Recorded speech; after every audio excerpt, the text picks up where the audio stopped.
and educational at the same time, so that people could learn and understand in a layman's terms, not in medical jargon, and get something from it. And I think we've accomplished that, because I'm getting emails and texts every day from people all over the world that it's changed their life. They're going to share it with other people and so on. So we've made our little dent, and we just want to keep going. The ball's rolling down the hill, let's say that. Yes, absolutely. All right. So we do have a couple questions that are coming in. Um, all right. I'm going to start with Eric's question. So he asks, what have been some of the most effective interventions that you would recommend to those living with post-concussion syndrome? And I'm actually going to direct that one to Dr. Amen, if you don't mind. I think, just understanding that, like, it's a multimodality approach to brain injury. There's no one magic pill that will help us. So, Dr. Amen, what is your insight into some of the most effective interventions? Well, hi, Amy. And I just want to say it's a pleasure to see all of my friends from Andrew and Mark and Sean and Jerry. I'm just so grateful for all of you willing to share your story and help tell this story. When I think of Mark and the NFL, I mean, we know playing football is a brain damaging sport. They should be rehabilitating their brains in high school. All along, we should be putting the brain in a recovery mode. And so at Amen Clinics, where I work, I just started imaging the brain as a psychiatrist, and really quickly I learned that traumatic brain injury is responsible for 40% of psychiatric illness.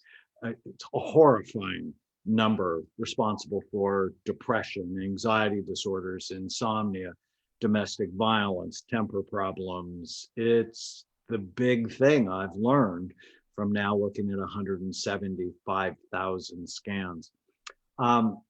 You're right, there's not one effective treatment, but there are many effective treatments, like getting your diet right. What I used in my big NFL study was diet and nutritional supplements, multiple vitamin, high dose, high quality fish oil, and a brain boost that works in 7 different ways.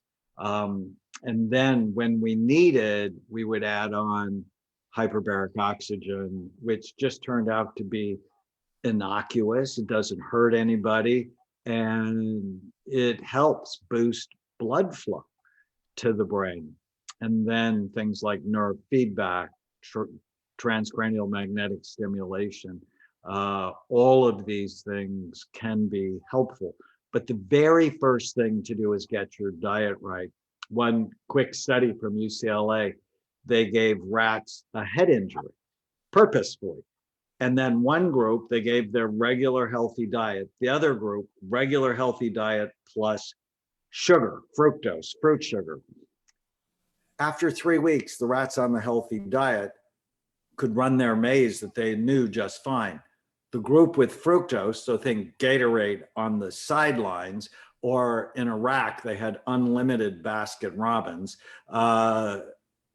sugar, they were confused at 3 weeks, and they actually remained confused. And so diet, supplements, hyperbaric oxygen, all of those things can be helpful. Mm-hmm. Wonderful. Thank you. Thank you for being here. And another question. Thanks for being here. I have a question for the doctors on the panel.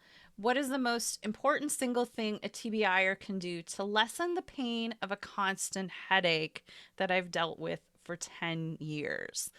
So again, I think I'm going to direct that one to you, Dr. Amen.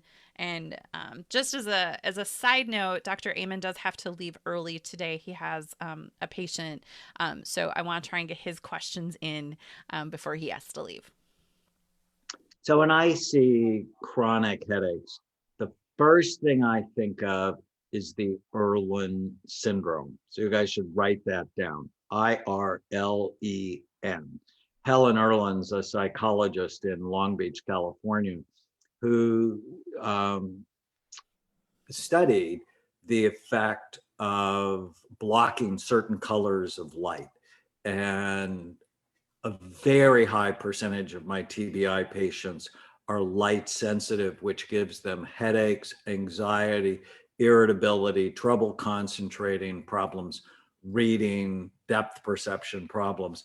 And when she puts them on colored lenses, different for everybody, blue, yellow, brown, pink, their headaches go away. And when I first heard it, because I'd never learned it in school, I'm like, well, that's just nonsense, because I never learned it. And one of my best friends who had chronic migraine headaches, when she put the glasses on, for her it was blue, her headaches completely went away, which caused me to stop being stupid and begin to pay attention. I've diagnosed thousands of people over the last 2 decades with Erlen Syndrome. People can actually take a free screening test online, Erlen, IRLEN.com.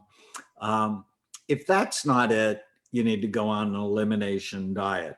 Eliminate gluten, dairy, corn, soy, artificial dyes, sweeteners, wine, chocolate, just for a couple of weeks. And if your headaches go away, then introduce one of those back at a time. Also, for some people, vitamin B2, 400 milligrams, has been found to be really helpful for some people with headaches. And then, Mark Gordon's not here. And, Mark's also one of the main drivers for the movie. If your hormones aren't right, which happens so commonly in traumatic brain injury because it jostles the master hormone gland in your brain, the pituitary gland, then you're going to have headaches and you're going to feel tired and you won't sleep right and you'll feel washed out and depressed and anxious. And so hormone treatment is essential to getting your brain back. Mm-hmm. And I think so. Hormone is often missed with TBI as a whole, but I think it's missed even more with men. It's usually more attributed to women.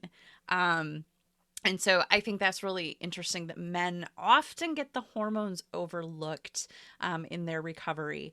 So let's go to Sean Dollar. Oh, and I see that Kevin, it looks like Kevin might be here, but we can't add him in unless he turns his camera on. So Kevin, if you can hear us and you are here, turn your camera on so we can get you added in. Let's go, Kevin. So Sean, you were you hold the Guinness World Record for surfing the highest surf. So tell us a little bit about how you came to understand that you had what did you say, hundreds if not thousands of concussions?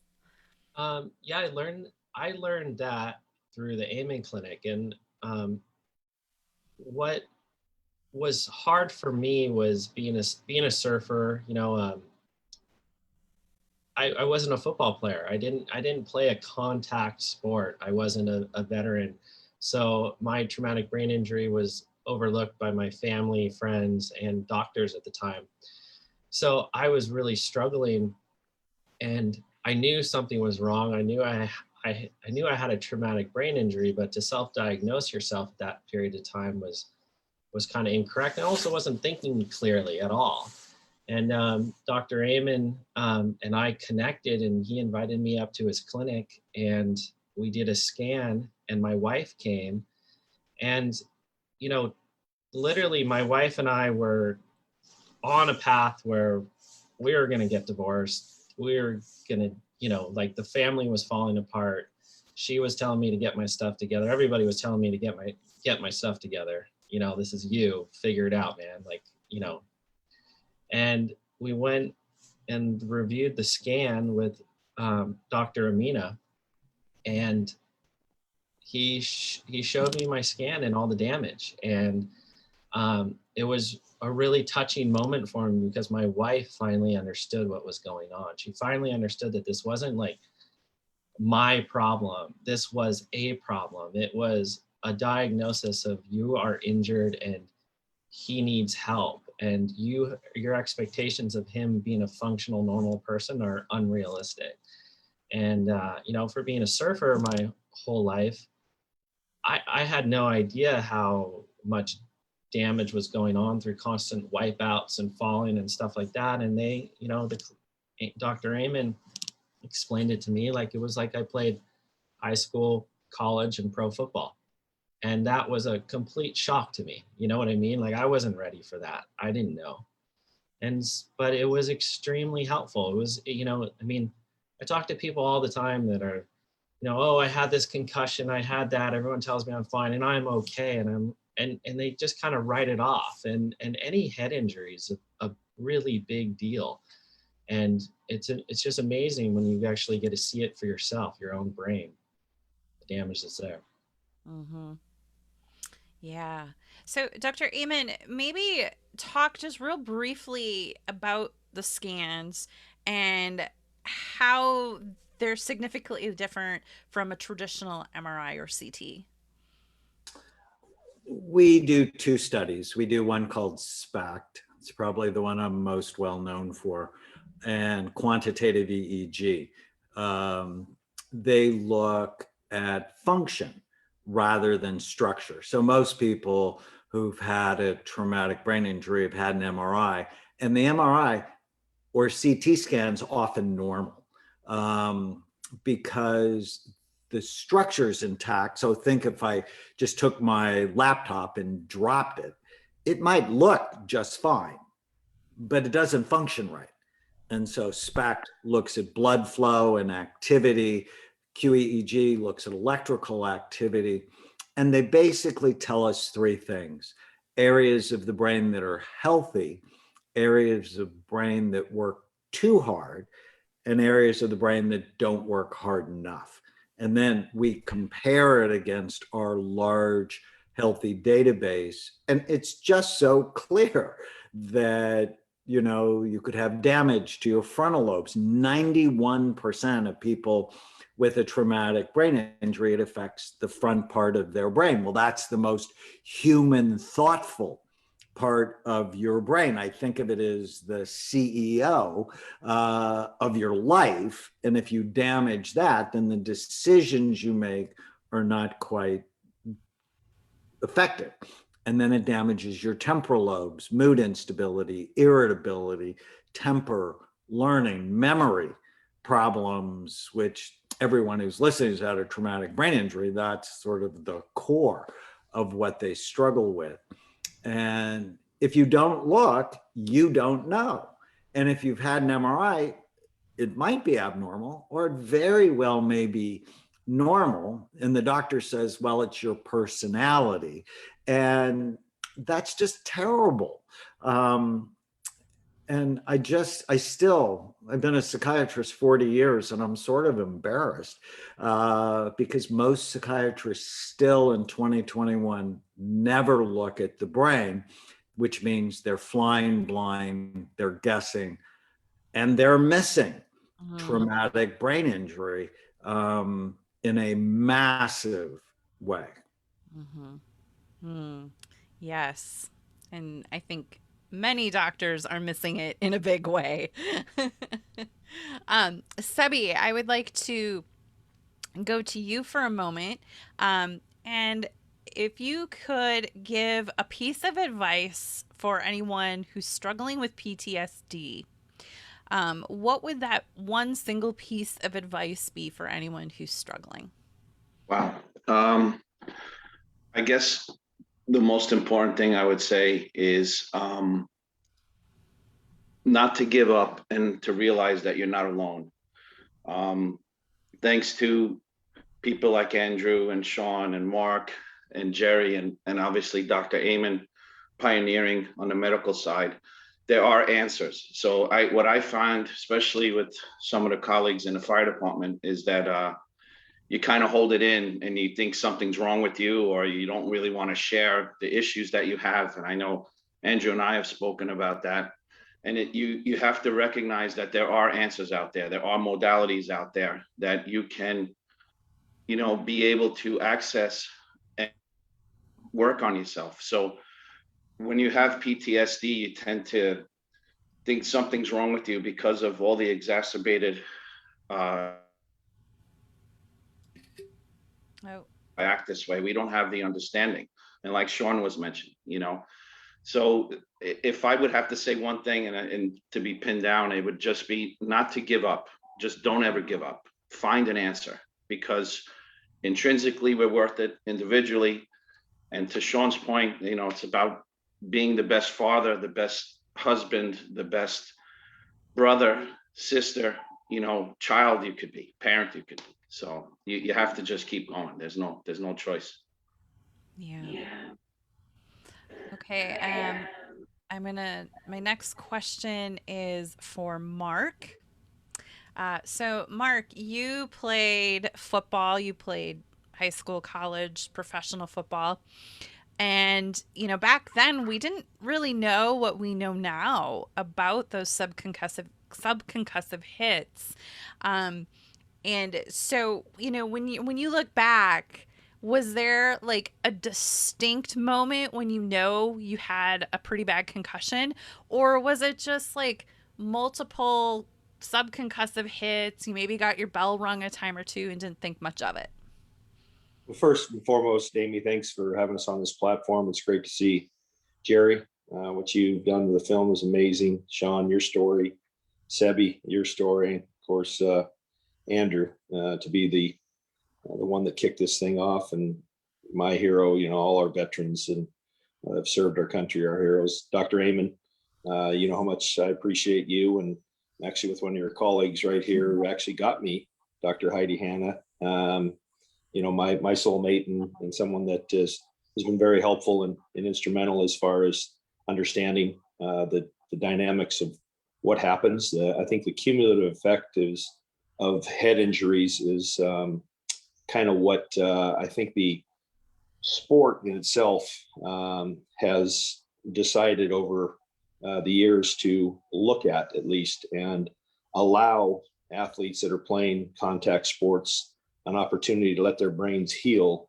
And the practice schedule that normally was very rigorous and used contact as a form of getting ourselves ready for a game is now become obsolete. And most high schools and junior football programs, colleges, and the NFL are going away from that aspect of the physical contact that you have throughout the week. The game itself is very physical.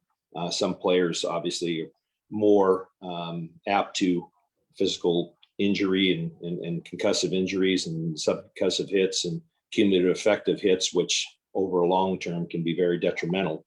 My SPECT scan with Dr. Amen, interestingly enough, is in comparison to an Anthony Davis, who was a running back and was basically in a car wreck every time he handled the football, is totally different. And it's not that mine doesn't have issues, and I think the physical issues that I have from sport are there. The emotional issues that I have from the trauma of losing a child and the aftermath of that are relative. And I think it's just kind of what we want to be able, the message we want to get out, and the modalities that are there for all of us to get better, whether it be TMS that I use, transcranial magnetic stimulation, Dr. Amen's SPECT scan, and the nutrition side of what all of us, and look at myself nowadays, and I need to hone up on my my nutrition side a little bit to keep my brain going.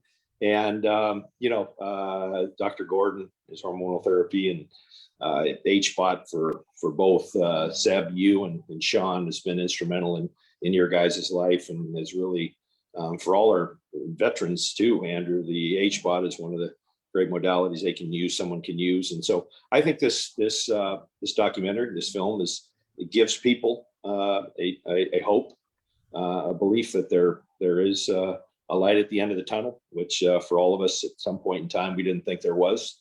So I'm very grateful for the opportunity to be vulnerable. I think that's being able to speak up and share our voice to others, especially in this COVID-19 world that we live in, and the effects of losing loved ones, to our own personal struggles within ourselves, to try to come out the other end is just, it's been great. And I've really learned a lot about myself, and having the people like Dr. Heidi and Dr. Eamon, Dr. Gordon, Dr. Salmons there in our corner makes it all worthwhile. Thank you. Dr. Eamon, I want to go to you again. And first of all, I just have to say I'm impressed by your coffee mug, because I thought I had a giant coffee mug. That thing's impressive. We have a question. She asks, I suffered a severe diffuse axonal injury, numerous brain bleeds, and facial fractures in October. I've made a wonderful recovery physically and mentally when I wasn't even supposed to leave the hospital. I've been suffering since I was 10, and I want to get back to it. When is a realistic time that I'm out of the danger zone? My doctors tell me just to see how I feel, but some guidance would be helpful. Any insight to that question? You know, I'm a little confused what she means. She's been suffering since she was 10. Yeah, I'm not sure if it's a typo or. You know, when you have a traumatic brain injury, it steals some of the reserve you have in your brain. And so really working hard over time to get it back is important. And so I wouldn't think you're ever sort of out of the vulnerable place. You should always be having your brain in a healing environment. Without a scan, it's sort of hard for me to know. I'm so happy that despite that wicked injury, she's doing better.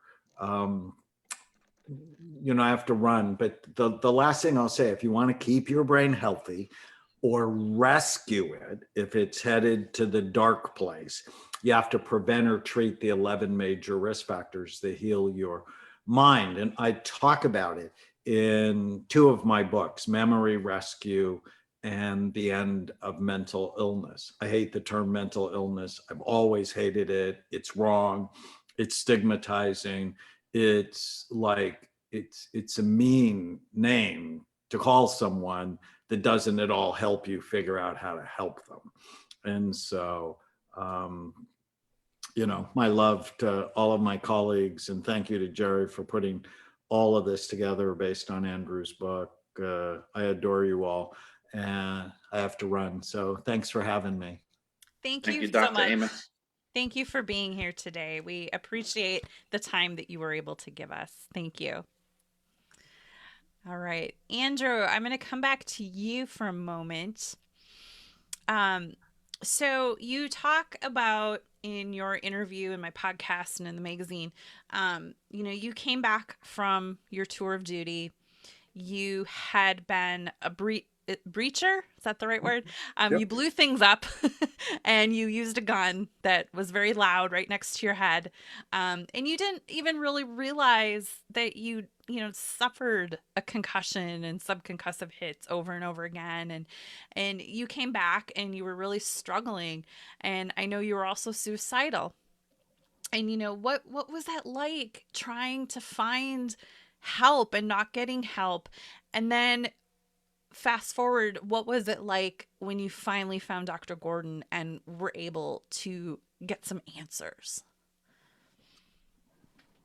I guess the best way I could sum it up, it was frightening, because, you know, you're not missing a limb, you're not missing an eyesight.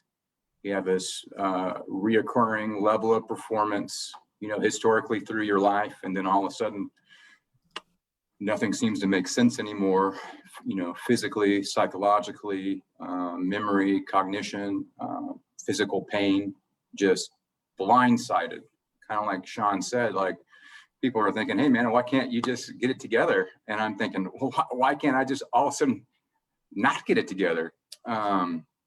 And then, being hit with overwhelming depression and constant barrage of panic attacks. And I don't have any reason to be depressed. I'm living my life's purpose. I'm married to the woman of my dreams. We had the family I always wanted, doing the work that I always wanted to do. Like, I wanted to make no changes. I wanted to keep going. Wasn't hung up on anything I had done operationally. So I couldn't understand what was going on. And for me, I wasn't going to say anything about it because I'm trying to figure out what's going on. I don't think anybody's going to believe me anyways. There's not a scratch on me. And then having life come so far out of control that, it didn't matter what I thought at that point. It was like, there was no other choice but to get help. And the medical establishment as we know it, well, it's predicated on sickness and not on wellness. And what I found through going through a number of different, specialists, all it did was put me on a multitude of medications that made me just drastically worse than when I started. And what I did notice in my, reduced state was nobody seemed to try to identify what the underlying conditions were. It was just kind of symptom management. Oh yeah, this is kind of how you're going to be now, and just take these medications for the rest of your life, and take a pen and paper wherever you go, and your wife's going to have to be your caregiver, and thanks for serving. Have a good day. And again, I couldn't fathom, how am I supposed to advance and provide for my family, let alone live in a state like this? So, sometimes we need a wake-up call to wake up. And it was going through all of that, and then some serious illness with my boy Jace at the time. And I just made my mind up that I was not going to accept that life sentence that was put on me, and has been put on countless other individuals.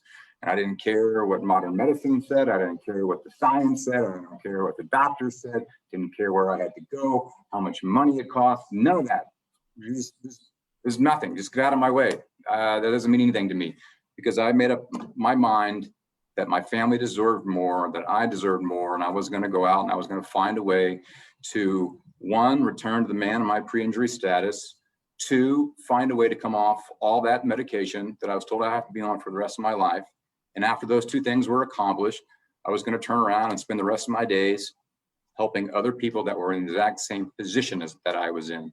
So that mindset took me from the line of time that I was in and charted me in a new line of time.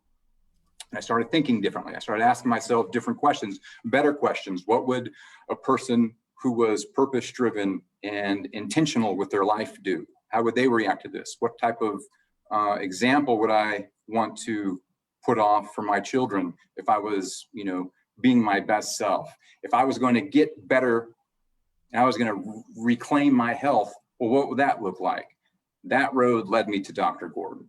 And then being on the wrong side of health, Amy, as you know, and then now being back on the other side where today I'm medication free, I'm performing better than my pre-injury status. And I'm here to say it's not special or specific to me. There's a whole, group of us on this panel that we're the living proof.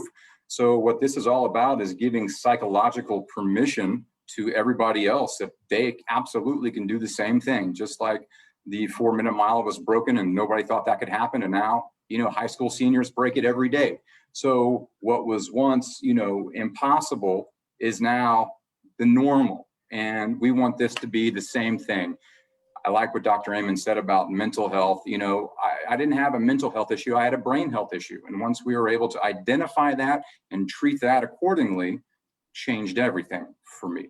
So I think that just it was like a rebirth, Amy, going from that, realizing that you had this fresh, perspective and another opportunity to really go after life. So I don't know if I can articulate it, but I just have this overwhelming sense of awe to be in the position that I'm in and to be able to also communicate this incredible life-changing information on platforms like this and with what Jerry's created to people who need it. So that's how I would answer that. Awesome. Thank you. Jerry, I'm going to come back to you for a moment. And what was it like for you meeting you? So back up a second here. Your husband, Alan, is also in the movie, and he suffered a brain injury from lack of oxygen during a surgery. So you were already a little familiar with brain injury.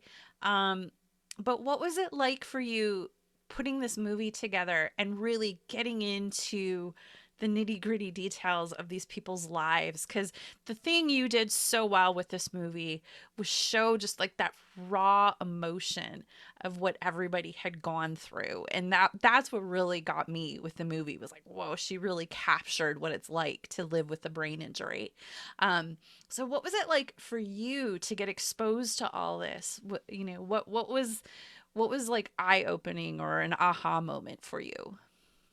Well, I think the most important thing was that I had the compassion and the empathy for each individual person. And when I met them, we got to know each other on a very human level first. I never bring cameras in until I really know someone. We eat together, we take walks together, we just get to know each other. I get to know their families, their wives, their moms, dads, children, because I want them to trust me. And honestly, I applaud the courage of each and every one of you for really speaking to me from the heart, because you actually did that. And that's the biggest comment that everyone makes about this film, that they actually feel the human story from the inside out. And that's because we had such trust. And I think they knew that I just wanted to tell their story genuinely and the best way that I could. And I didn't make the movie because of my husband suffering. I had nothing to do with that. It was Andrew's book and Adam's book. And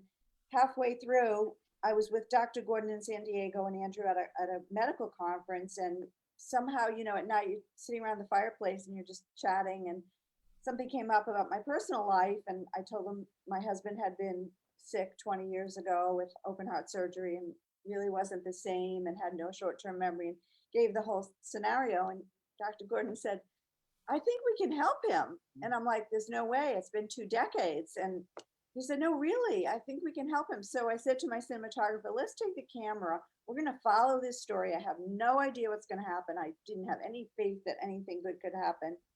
But we followed the story. And sure enough, Alan got better and better and better. So to me, I felt like it was another important part of the film that could show regular people who maybe just were in surgery and maybe didn't hit their head, but had these same symptoms. He was also suicidal. He, couldn't function for years. So he had the same symptoms. All these people, the 10 characters from different walks of life, different socioeconomic areas, different occupations, had so much in common that it was truly remarkable. And I just am so happy that they had the courage and faith to tell me their stories. And that's what I tried to give everyone in Quiet Explosions. Yeah. And you did a remarkable job of conveying those emotions and the feelings, and you're right. It's like, I have a private Facebook group with 10,000 members, and it's the same symptoms, it's the same struggle, it's the same misunderstandings from doctors. It's over and over and over again. And, that just tells me our system is so broken.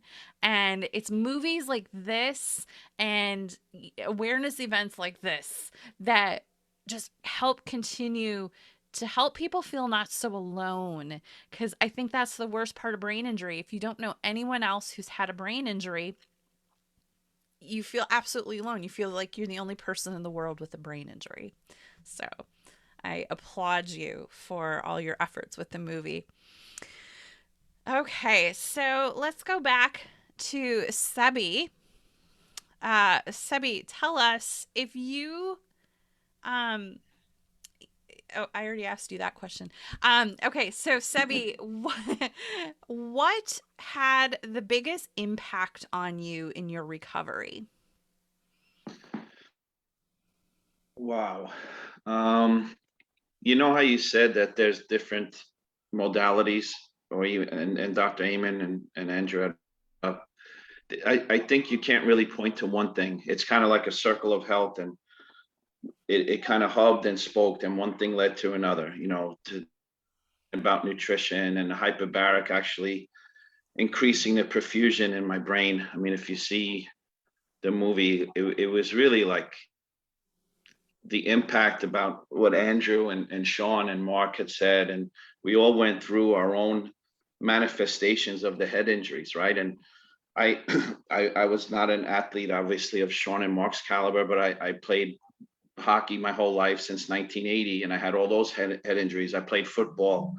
I then went through 9/11, was there for the collapse, and all of that toxic byproduct was super infused in me. And when Dr. Amen saw the scan, he said, he just couldn't believe it, what was going on. And my blood was in the CDC in Atlanta and all these things. And as you watch the movie, you see, I really had a difficult time thinking, speaking, headaches, temperament issues, all stuff that Andrew, Sean, and Mark and I have gone through, right? And it led me to, okay, how do I fix this? Did this help a little bit better? And the hyperbaric, wow, it was like immediate. Like there was less, I felt like my brain was touching my skull. I think I said that in the movie also. And I stopped and realized, wow, this has reduced some inflammation in my brain. I don't feel that pressure as much anymore, which then led to my functionality, my behavior improving. So it was like a whole series of things. And vitamin intake, increased magnesium, that it helps the brain and helps with relaxation. And it was just one thing that led to another thing. And everyone's journey, is different, but the same, to Jerry's point. So, there's not just one thing I could really point to. It was a combination of things, but one thing led to another and led to another and led to another, So the hyperbaric was pretty significant though. And Sean, I'm going to ask you the same question. Was there anything in specific? Was there a single modality that you felt had the greatest impact? Yeah, that's a great question. And I got asked that this morning on Instagram. Somebody reached out with a head injury. And, I think I don't want to overlook the nutrition part. Like Dr. Dr. Amen was dead on with that. But what I noticed in my story was my wife's a holistic nutritionist. So I was eating organic, I was eating really well, and I wasn't recovering on that alone. So that's huge and key, but it wasn't like the big part of my story. Once I got into hyperbaric, that's when the momentum like really started to change. So anybody with a head injury, I recommend get in a hyperbaric chamber as soon as you can, even if it's later. The results aren't quite as good as immediately, but it's still worth the results. Most people feel better. And then I still wasn't fully recovering from hyperbaric. I was noticing that I was like falling back into concussion symptoms and inflammation and all this other stuff. So Dr. Amen and Dr. Scher recommended I see Dr. Gordon and do the hormone therapies that he's doing. And at that point, I was willing to try anything, and I did that. And that had a huge amount of momentum that built on all the work that I did with hyperbaric and other things. And so, and last, but finally, I did an experimental stem cell procedure that was incredible. And it absolutely woke up my brain as well. But it's kind of like what I try to tell people with like a head injury is you have to go do something about it. Like you can't wait to recover. Time will not make things easier most of the time. I mean, granted, there's going to be some people that will just recover over time, but for the most part, you waiting for your head injury, the inflammation is going to get too bad. All these other things are going to happen. So you've got to intervene, you've got to act. And, hyperbaric, doing hormone therapy with Dr. Gordon are the two places to start those immediately. And the effects are amazing. And then there's all kinds of modalities further down the road. I've done several. A lot of people come to me with like, have you tried that? And I'm always like, try it all, you got to figure out what works for you. Like there's very few doctors out there that will that know enough about all this stuff and can really guide you through it. You have to like take ownership of your health and be like, this is working for me, I'm going to do it. And this is not working for me, I'm going to stop, I'm going to change. So, you know, it's quite a journey. And I think we're all kind of writing the book on like how to heal. And there's just not one way to do it, but we're showing that there's ways out of it. And that's what's really cool about this panel. Yeah, thank you. And so, Mark, I'm gonna fling that question to you too. You know, what do you feel was, and you know, everybody's had more than one thing, but what do you feel was the thing that really helped you start to move forward in your recovery? Well, I think knowledge is one thing. Is knowledge is power, and being aware, understanding yourself, being willing to be a better yourself is one thing. I struggled, I think, most of my young adult to where I am at today with being in the Pacific Northwest with seasonal affective disorder, and not getting probably enough vitamin D in certain areas. I also looked at some behavioral issues, addiction issues. I saw a thing online the other day. A quote was saying addiction and recovery. Addiction is giving up everything for one thing, and recovery is giving up one thing for everything. And I think that's kind of resonated with me, you know, and to be able to understand that it's addiction is a weakness, but it's also something that you get on top of it and work through it, that you have a good opportunity to overcome some of the other issues that come with that, depression, you know, your mood swings and things that circumvent from that. So I went to see Dr. Salmons, just again, curious to find ways to be a better me. And he was the one that introduced me to transcranial magnetic stimulation. So I did it just in the month of September, about 4 years ago. And that's a great time to do it because it's a 30-day therapy. And it also allows you to get through those months of October, November, December, and January, whether you're in New York and San Diego. Down here in San Diego, it's great. You get a lot of the sunshine down here. And but in some of those northern states, you don't see a lot of the sun. So one, it really helped just from that angle, and some of the underlying conditions that I thought, behavioral issues that I was going through, but I was able to deal with those better. And I'm not sure it's exactly that. Maybe it's understanding more, understanding all these guys and what they went through, and to know that we're not alone, you know, that we're here in this as a group to help others.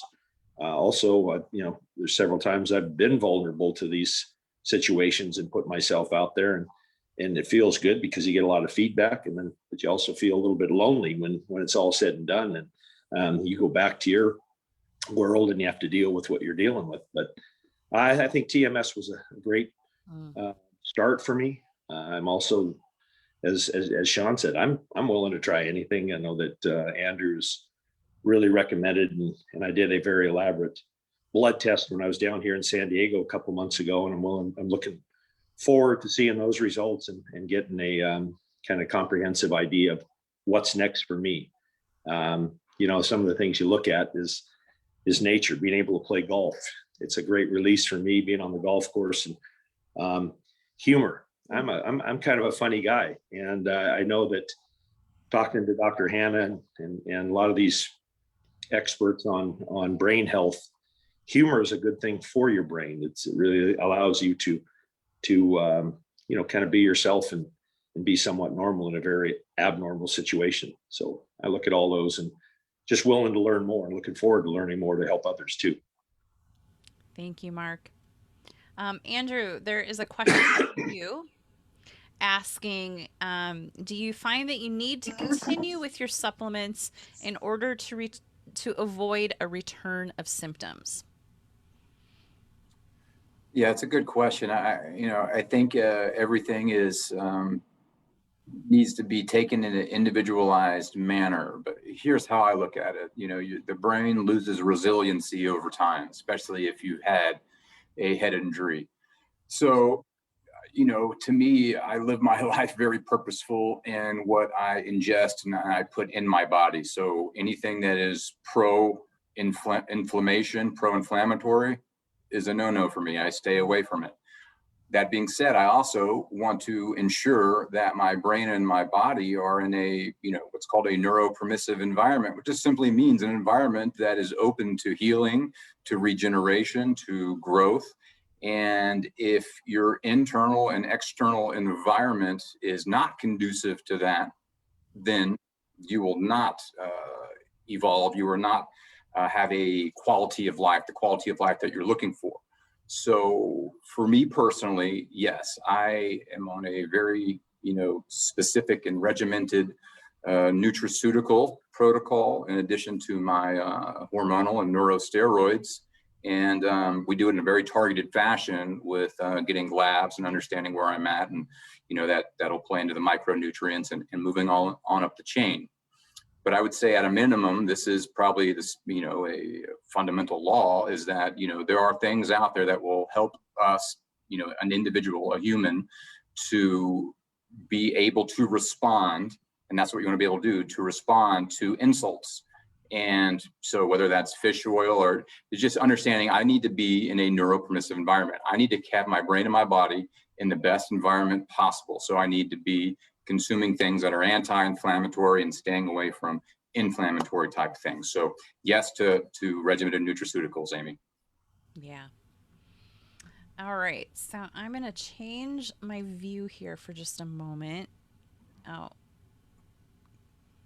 Kelly, can you make sure, or Emily, can you make sure on Facebook, are we seeing the panel now? Okay, we see everybody. Yeah, but I don't want, we have everybody. What are you trying to do, Amy? I only want, so I changed it to gallery so that I can see all of the cast at the same time. Yeah. But we're seeing all the panelists, not just. Weird. Yeah, I know. Do we have to like add spotlights? No, because they are spotlighted. Yeah. I mean, I think if the non-panelists turn off their video, they're not seen on Facebook. Okay. So Kelly, Sherrick, and Greg, if you can try turning off your cameras. There we go. That did it. Thank you, Emily. That's why I have people smarter than me helping me. Okay, so I want to open up these next few questions to whomever would like to answer. The first one is, how many sessions of HBOT would one need to do before expecting to see or feel results? So who would like to comment on that that's done HBOT?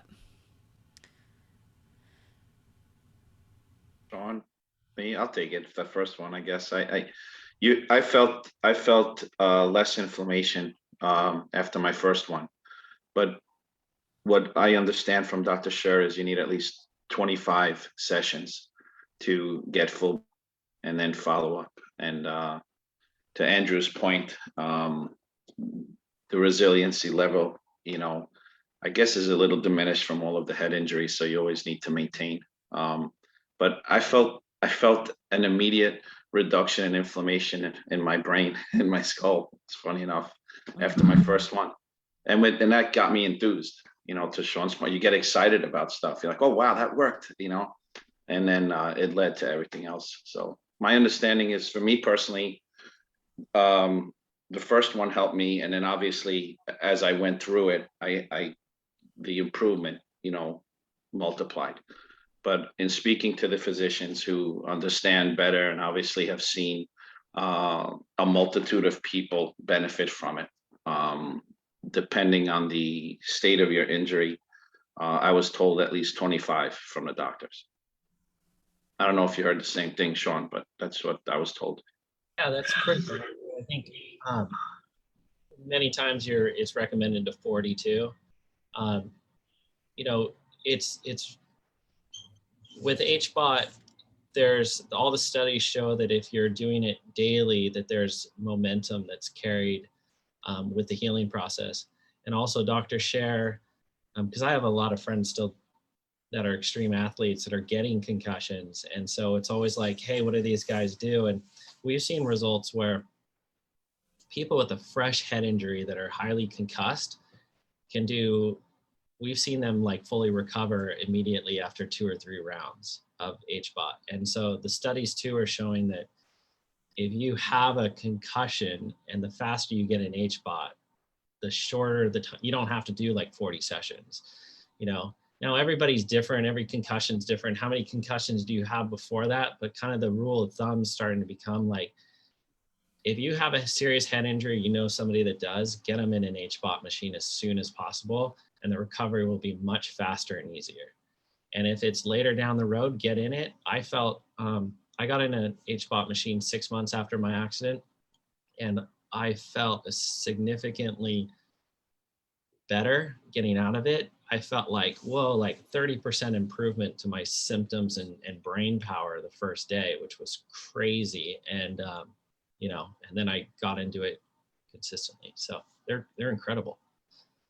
I got something to add, not about HBOT exactly, but I'm myself and Kurt Warner and Brett Favre have kind of partnered with Dr. Jake Van Landingham out of Tallahassee, Florida. And he's got a drug that's a nasal steroid called Prevacus that they're actually putting into human trials here, I think in June 30th of this year. And was just bought for manufacturing purposes by Odyssey Global International. And it is a nasal steroid that you take after a concussive injury or traumatic brain injury that reduces the swelling in the brain. And it doesn't necessarily cure, you know, the swelling in the brain, but it reduces it. So the long-term effects that TBIs that you have will be reduced dramatically, so that some of these other underlying issues down the road aren't there. So anyone out there that's listening, just take a look at this drug called Prevacus, and it's a nasal steroid that is applied whether you're conscious or unconscious to help drastically reduce the swelling. Sounds awesome. Right. And then another question for whomever would like to answer.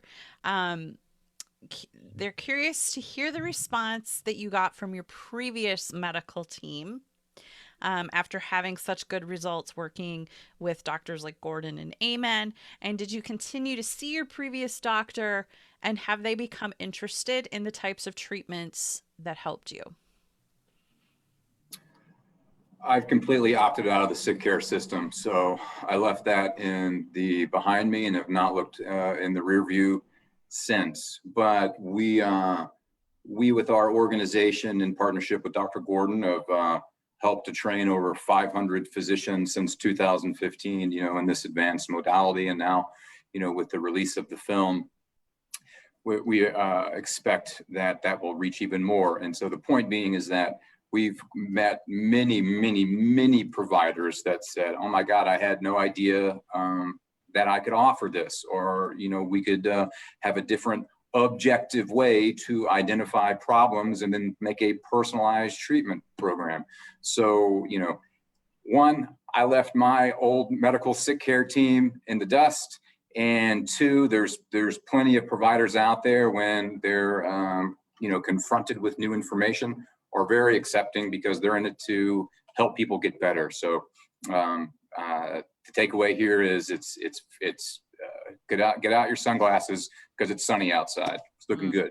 Mm-hmm. Thank you. Amy, I just want to comment that when I was meeting many doctors at the medical conference with Dr. Gordon in Tucson, they saw the preview of the film and they told me, listen, I've been in practice for 20 years and I learned so much from this movie that I did not know. And just, I don't know, maybe a month ago, a friend of mine in Massachusetts told her college roommate to see it. She's an anesthesiologist in Carmel. And she wrote to me and said, I've been a doctor my whole life and I learned so much from this movie. And so a lot of people are very open to these new methods. They're like, they're happy that there might be other ways. Of course, you know, in a global situation, you're going to have all kinds of people who are going to naysay, and that's just human nature. But I think for the most part, like Alan still sees his cardiologist and his regular doctors, and he can never get off certain medications. But they're very happy for him that he's so much better. And they're really happy that he's doing the hormone therapy and getting better. So I think there are many, many medical people who are just going along with what we've shown them and saying, there are other ways. There are other ways. And HBOT especially, that's coming into being. You know, Dr. Scher in New York says, in 5 to 10 years, hyperbaric oxygen therapy will be like the MRIs of today. So it's just going to take a little more time. But I want to encourage anyone who saw the movie to perhaps tell another friend about it. We're hoping this is a grassroots situation where everybody tells someone else. Go to quietexplosions.com if you want to stream it on Amazon or Vimeo. And we're very grateful for you putting a review or a rating on Amazon as well. That's a great reminder. And when you review something on Amazon, whether it's a book or a movie or whatever, it helps the search engine know who to recommend things to. So when people are searching for brain injury, TBI, things that have reviews on them come up higher. So reviews really are important. And so if you do watch the movie, please do leave a review. I'm glad you brought that up, Jerry. That's a great point. So we're just about out of time. I appreciate you guys all so much for being here. And I have a final question that is an important question. All of these modalities cost money out of pocket. They're not covered by insurance for most people. How does anyone have any recommendations or insights on, what to do if you're just, they've been struggling for years, they're not getting better, and they just don't have the funds to find one of these doctors? Does anyone have, Mark?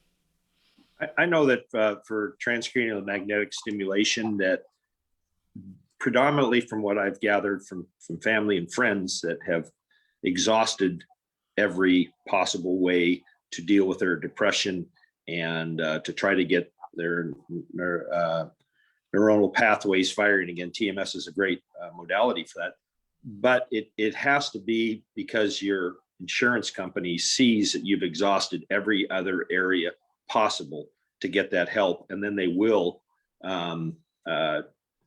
help you, and your insurance will definitely help you with TMS and cover the TMS treatment. It's basically a 30-day program to begin with. One of the things that I do now after my 30-day program is do maintenance during that time of year where I do have seasonal affective disorder. So I'll go in for 2 or 3 or 4 treatments in the prior months before October, November, December hit. So, yeah. And, that's a fair point that if you do reach out, insurance often does cover things.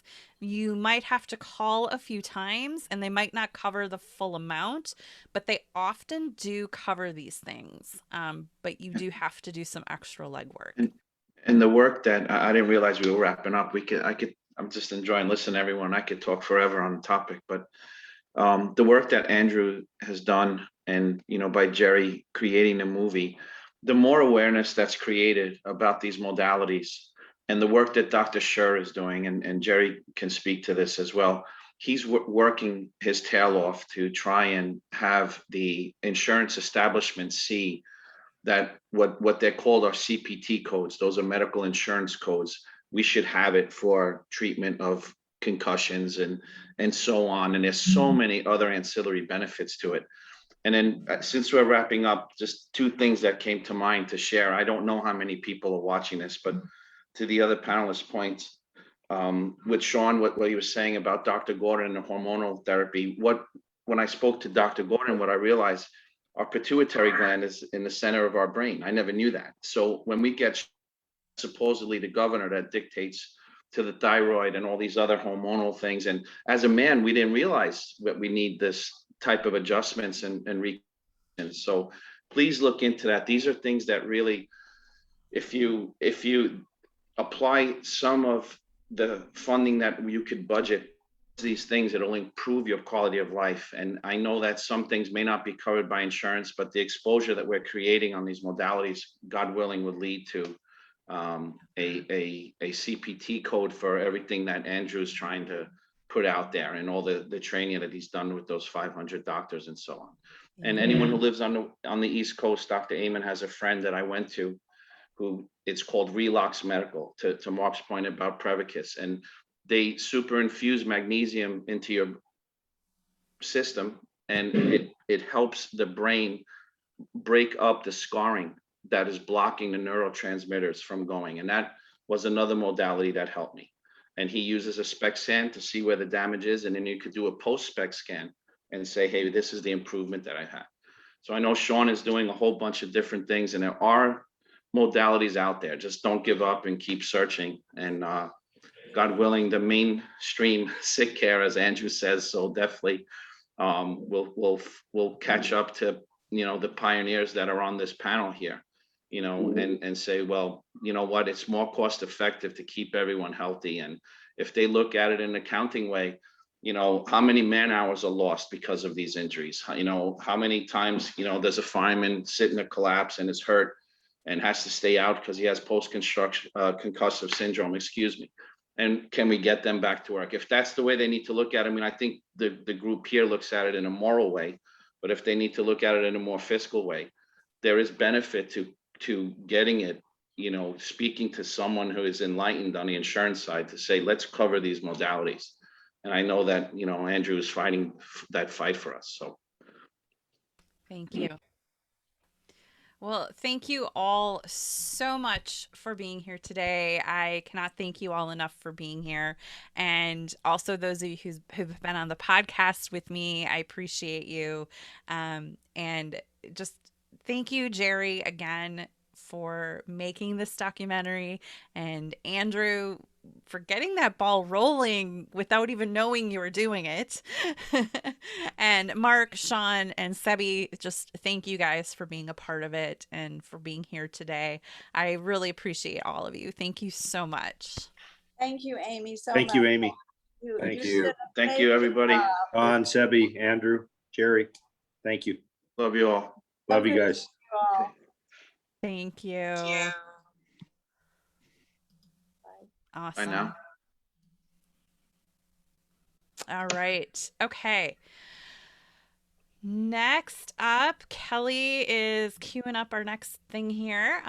Just going to play the trailer for the Concussion Discussions Season 2. So go ahead, Kelly.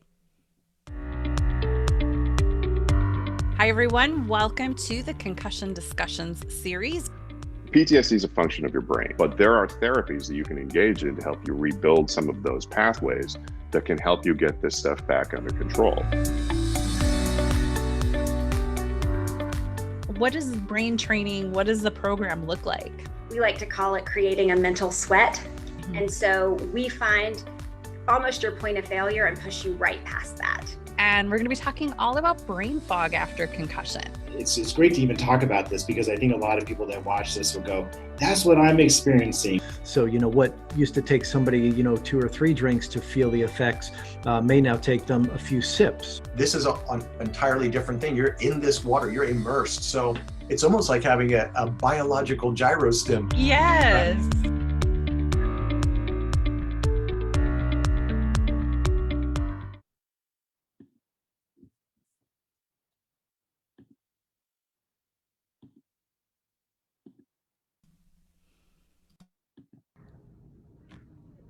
Hey, Dr. Perry Maynard here with Integrated Health Systems and Integrated Brain Centers.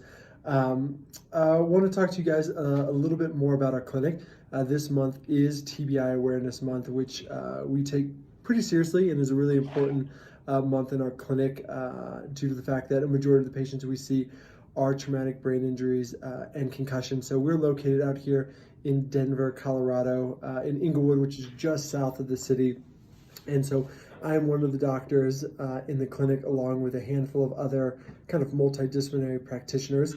Majority of the patients that I work with are TBIs and concussions, dysautonomia patients, patients suffering from dizziness and vertigo, balance disorders. Pretty much, I always tell people kind of like the house of like weird neurological conditions. So different kind of brain things and stuff like that. So we do a lot of neuro rehab, so a lot of vision therapy, vestibular rehab, cognitive therapy, but we also use hyperbaric oxygen therapy, along with a lot of functional medicine principles to help patients with traumatic brain injuries or neurological disorders recover. So if you or a loved one is struggling with post-concussive symptoms, please reach out. We do free consultations where we'd love to talk to you more about your problem and see if we can find a good clinic that can help, or if you're close to Denver, and see if we might be a good fit for you and see if we can get you feeling better. So Dr. Perry Maynard with Integrated Health Systems and Integrated Brain Centers, and I hope you have a great afternoon. Great. All right. So next up, am I on the camera? I'm not seeing me at all here. You're on the camera. Okay, perfect. All right. So everyone, our next speaker is Greg Ayette from the Brain Injury Association of America. There you are. Welcome, Greg. So happy to have you here today and sharing just a little bit about the Brain Injury Association of America and the Brain Injury Advisory Council. So welcome. Well, thank you. Thank you, Amy, for having me. So let's see. So I'm Greg Ayette. I'm the Director of Consumer Services for the Brain Injury Association of America. And so what that means is I'm the one who's answering the calls that come in through like our 800 line or through our website or chat or email. I'm a certified brain injury specialist trainer. I worked in brain injury rehab before coming here. And I've been doing this job since 2006. So I've talked to folks from all over the country, all types of calls that come in, everything from coma to concussion, from pediatric to older adults. So there's a wide range of kind of questions and requests that we get through our helpline.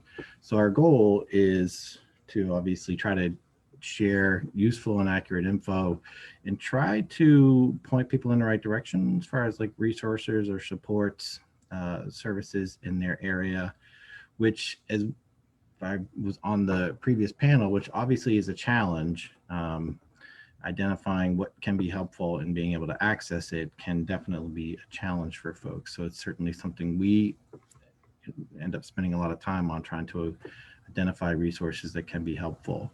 So the Brain Injury Association as a whole, we kind of have, I'd say, three main focus. So there's our part, which is the helpline part.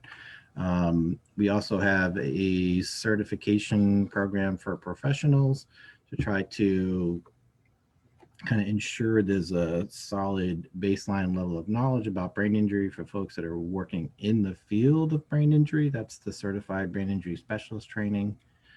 And then we also do, so we do that, we do professional education through like webinars or articles, trying to ensure folks have, the professionals have accurate clinical information. And then we do federal advocacy, so advocacy at the federal level to increase, and there's my phone ringing, sorry about that. It's Brain Injury Awareness Month, it's very busy. So we do advocacy at the federal level to try to increase funding for research and services in brain injury. So that's kind of in a quick nutshell things that the Brain Injury Association of America is involved in. And we have a network of state affiliates that do a lot of the state level work as well. So anyone that's done any advocacy work within brain injury or been to Awareness Day in DC, I know Amy has, you learned that yes, there's a, it's important to get federal dollars, but in the end, the states have a lot of say into how the federal dollars get spent. So it's important to have both kind of folks acting at the federal level, and it's very important to have folks acting at the state and local level to advocate for how the money gets spent and what the priorities for support and services should be in their state. So that's a very quick nutshell of the Brain Injury Association of America. I'll talk a little bit about the Advisory Council, which was like Amy is a former member. So we have a council of people with brain injury from a range of geographic and injury experiences. That's kind of our, like, I don't know, it's kind of like our little focus group, so that we can have honest feedback from people we know to tell us if we're missing something on the website, or if we're explaining something in a way that makes sense to people, that we're not too lingo-y. And then over the last couple of years, this advisory council group has really worked hard to come together to increase the kind of awareness and education outreach activities that they've been doing. So they've developed some very nice materials to like help people with advocacy, to put together a really nice short YouTube video kind of explaining advocacy that's on the council Facebook page. It's on the brand spanking new YouTube channel for the Brain Injury Association. And we're looking forward to kind of more things that will be produced to kind of help people kind of figure out when they want to get involved and they kind of don't know where to start. Things like this will be a helpful kind of first step. Like, what can we start with, as well as useful information to use. You can see my phone is ringing off the hook. So that's the advisory council in a nutshell. I'm hoping that gives folks a little bit of a flavor for like the Brain Injury Association and the Advisory Council. We're very happy to be here and to participate. Brain Injury Awareness Month obviously is something very important to us. Obviously a very busy time as well, but it's an opportunity to increase and spread awareness and understanding about brain injury. So Greg, can you, people are asking for the 800 number. You've got your my brain mug. injury mug. Yeah, I like it. So the 800 number, it's 1-800-444-6443. It's on our website, which is BIAUSA.org, right? So feel free to call. Don't call. Call right now. You get a voicemail.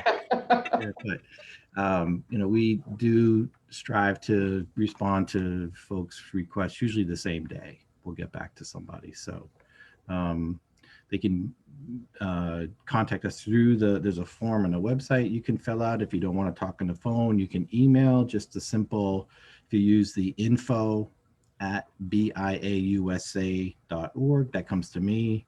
So if folks aren't comfortable talking on the phone, they can email as well, whatever works. Whatever you feel comfortable with is how we will work with you. Well, Greg, thank you so much for being here today. And I direct people to the BIAA all the time if they're, seeking to find help. If most states have a brain injury association or an alliance. And if you go to biausa.org, you guys have a great map. They can click on their state to try and find resources as well. Yes. And if folks can't find it or are confused, just call. We'll work to connect people with local resources. Awesome. Well, thank you, Greg, for being here today. I appreciate it. No problem. All right. Our next presenter is Carrie Collins-Fattle from Arizona. She is the executive director of the Brain Injury Alliance of Arizona. And I am so thrilled to have her here today. She's also on the Brain Health Magazine advisory board, and she has just been a rock star and hooking us up with some great content for the magazine. If you saw last month's issue, the feature story for domestic violence was one of their local survivors. So thank you so much for all you do for everyone in your community, and thanks for being here today. Well, thank you, Amy, and happy birthday. Thank you. I wanted to chat a little bit. I've been with the Brain Injury Alliance in sunny Arizona for 6 years, and just wanted to chat a little bit briefly about telling your story and also addressing some of the barriers and frustrations that can come about. And this is from my work with a lot of different families and survivors and caregivers over the years. So first of all, we need those lived experience, people that truly understand the frustrations and the successes and everything that goes along with that. One thing that I would suggest as addressing a barrier is really getting to know, if you want to work with a local association chapter, like the Michigan Brain Injury Association or an alliance, is getting to know their work a little bit. It's like dating. You don't propose marriage on the first date unless you're on a TV show. So really learning where you fit in, learning where the gaps in service are. Volunteering in with community events can be a great thing. Not every association or alliance is going to have money and staff to be able to go out and do those vendor booths. We do in Arizona. We have a contract to go out and spread awareness. So that's a great way to get to know the staff. You have a lot of time to get to know the staff, understand just really what is going on at the association and what you can help out with. And really, it also gives people a chance to understand brain injury beyond their own experience. When someone is going to be talking, multiple times to large groups of survivors, you want people to understand the experience. And like, did someone get great treatment because they had good insurance? Did someone have an experience in a rural hospital? You really want to understand that diversity and experience. And also our program barriers as well. Sometimes a no, when someone wants to partner with us or bring us a program, a no is protecting them as well. We use licensed insured professionals for some of our movement-based programs, or people that know how to modify them. So Amy does yoga. She understands how to modify yoga for brain injury survivors. So that would be an example. We also use things like art therapy can require an art therapist. So there are different things that are required. Sometimes a no is protecting you. I know we had a contract one time that required anyone who did work under the contract to have $1 million in insurance. So there are really some logistical barriers sometimes. You can add to existing programs, like if you are interested in art, be part of the Unmasking Brain Injury. Also, just start by getting your story in writing. Volunteer to be interviewed and be a guinea pig for that newsletter, the blog. If you don't have a cohesive message with your story, a Q&A, so a question and answer style, can be great. You can get ready for that just by thinking of some questions and how you would answer them, like when was your injury? What were some of the outcomes? What would what was your takeaway? What would you like to share? And really keep it manageable. You don't always have to start with a book. Keep it manageable for you. Also with doing media now for a few years with a variety of survivors, I work for the Alzheimer's Association and now with the Brain Injury Alliance. Get your photos ready. If you would like to be part of like a media campaign for Stroke Awareness Month or for Brain Injury Awareness Month, do you have your photos ready in an electronic format? Do you have photos from your accident that you'd like to use that Facebook won't censor? Do you have a variety of photos? Do you have a good headshot? I'm going to send you right now someone that we worked with for Stroke Awareness Month. She had found B-roll. She had a stroke at her daughter's volleyball game is where she started noticing symptoms. So if you watch the story, they put B-roll from a volleyball game in there, pictures of her in the hospital, pictures of her daughter's volleyball team. All of those things were present. And those are things that are going to have to be tracked down when you're trying to package a story and put it together. So that is something that if you have that, it makes it easier to tell your story. And doing those things like having it in writing so you have a message, having a message that can be pivot to different age groups. So if you're talking to maybe a retirement home, your message is different than if you're talking to a college group of concussion survivors. I don't know, maybe it's not, but having speakers that can be deployed and can talk to different audiences and pivot their message can also address really one of those barriers to why people may not be asked to tell their story as much as they want. Also take advantage of attending events that you would like to speak at as a guest. So if somebody has a conference, an annual conference that you would like to talk to, please attend it as a guest and get to know kind of the folks and get to know the vibe, and also really do those smaller events to prepare is another piece of advice I would give. We had a gentleman who wanted to speak at a Raise a Hope conference. He went with me to several Rotaries to speak. So I talked a little bit about the Alliance, and then he talked about the lived experience with brain injury, which is what everybody cared about. They didn't care about what I said, I had to say. But really, we were still there with those resources when people had aha moments and wanted them. But he, those smaller events helped him prepare for a larger event and helped us get to know him. And really, it was a nice way. Not everyone needs to debut in front of 200 people. That can be really scary. Just those small events sometimes can really help out. So those were just some tips that I wanted to share. I hope it was helpful. We really rely on people telling the story, their lived experience, caregivers too, and doing some of those steps will help you really decide if you want to share your story and be ready for a media opportunity that could come up pretty fast. So thank you for letting me be a part of your special day, Amy, and good luck to everyone. Stay safe, and I hope to see you soon. Thank you, Carrie. And just, I have a question, somebody who does want to start getting involved, because I get this question all the time. So whatever state they might live in, you're in Arizona, but this could apply anywhere. They want to get involved, but they don't know what to do. How does somebody get involved with their local BIA? I would reach out, and if you're not, some of them are very small, and some states don't have them. So if you see an event that you like, we'll always get someone in touch with their own alliance or association as well. And also, one of the wonderful things about the last year has been we have people from Nebraska, we have people from all over the country, Australia, zooming in to speak and join our events as featured speakers. So, hey, we have things like our Survivor Sunday, our support groups, different things that we do. So just reach out. If you're not getting help in your local state, you can reach out and we'll put you in contact. Yeah. And that's a really, you made a good point that some are real small. And if you do reach out, because I know some people get frustrated that they don't hear back, and it's like, a lot of these groups function with 1 or 2 employees. How many do you have? You don't have very many.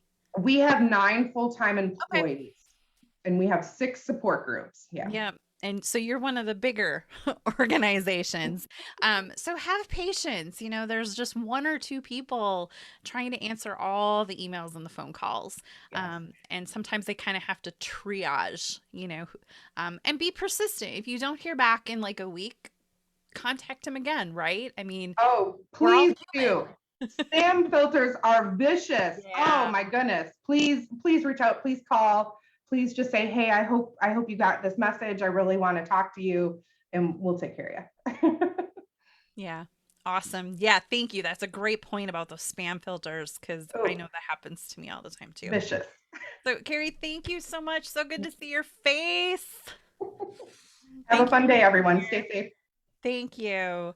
All right. So next, Kelly is going to queue up our next sponsor, which is Success Rehab. If you're looking for a post-acute brain injury program, please check out Success Rehabilitation.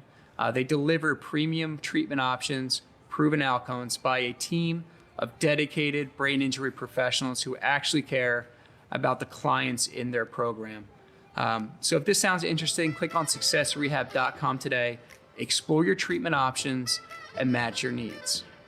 Hi, I'm Kevin, and for 30 years, individuals have traveled across Pennsylvania and nationwide to participate in Success's residential, outpatient, home, and community-based programs. As an independently owned and operated business, I can tell you that quality of care is their #1 priority. But because they've been doing it so long, it can be delivered efficiently and effectively. They are truly the brain injury experts. And they've been CARF accredited for 30 years, so they do have that gold stamp of approval.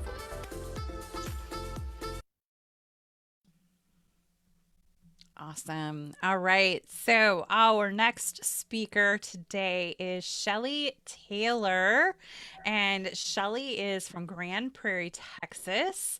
And I am so excited to have her here today. Kelly, I don't see anybody in my square. She is up. Okay. All right. I'll trust you.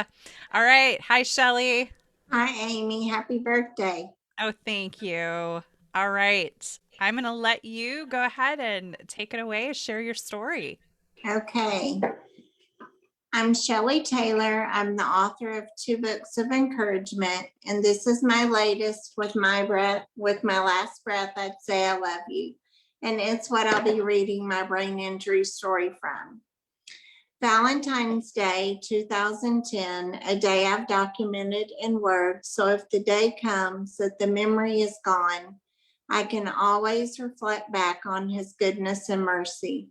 The night God began rewriting our stories. Our worlds collided with his, and he provided the most beautiful second chance, but our lives forever altered. My daughter Taylor, ex-husband, and I survived acute carbon monoxide poisoning in a freak accident with a generator, and the night fell short of us drawing our last breaths while sleeping. During a winter storm, we'd been without power for 3 days and put a generator on the edge of our garage. Taylor and I had gone to bed, and she told us that someone called her name, and she was trying to get up to see who it was. She got up, fell face first into the wall, collapsed, and crawled outside of her bedroom, shimmied up the wall, and collapsed again. The thud of her falling is what woke me up. Her dad heard this as well from the living room, and he and I went to the hallway and found her lying lifeless, non-responsive on her face. I went for a flashlight and started feeling like something was horribly wrong with me. Flashlight in hand, running back to let him know I wasn't okay. If I collapsed in the bedroom, he wouldn't know to come for me. The closer I got, the further I felt I was getting, and everything spinning out of control. I was experiencing the worst feelings I had ever faced. I turned the corner, collapsed face first, falling directly on the metal flashlight, cutting my forehead to the skull. Charlie had to search in the darkness for the flashlight, and I told him I felt blood running down my face. With one look, he said he had to get me to the hospital. Didn't Taylor need to go? Taylor was in and out of consciousness, and our life was so out of control.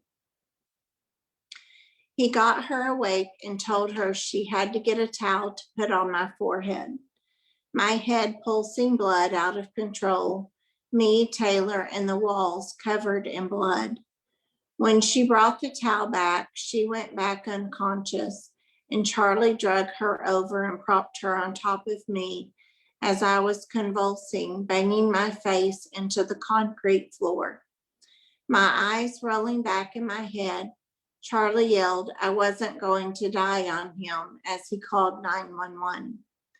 Upon arrival, he told of the generator use, and immediately the chief went to get the carbon monoxide detector.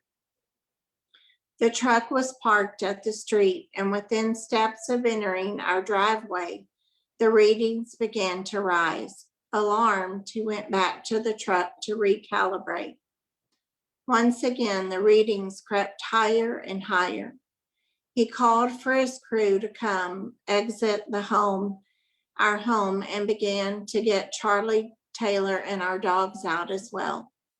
A couple of paramedics were left inside with me to get me stable enough for transport.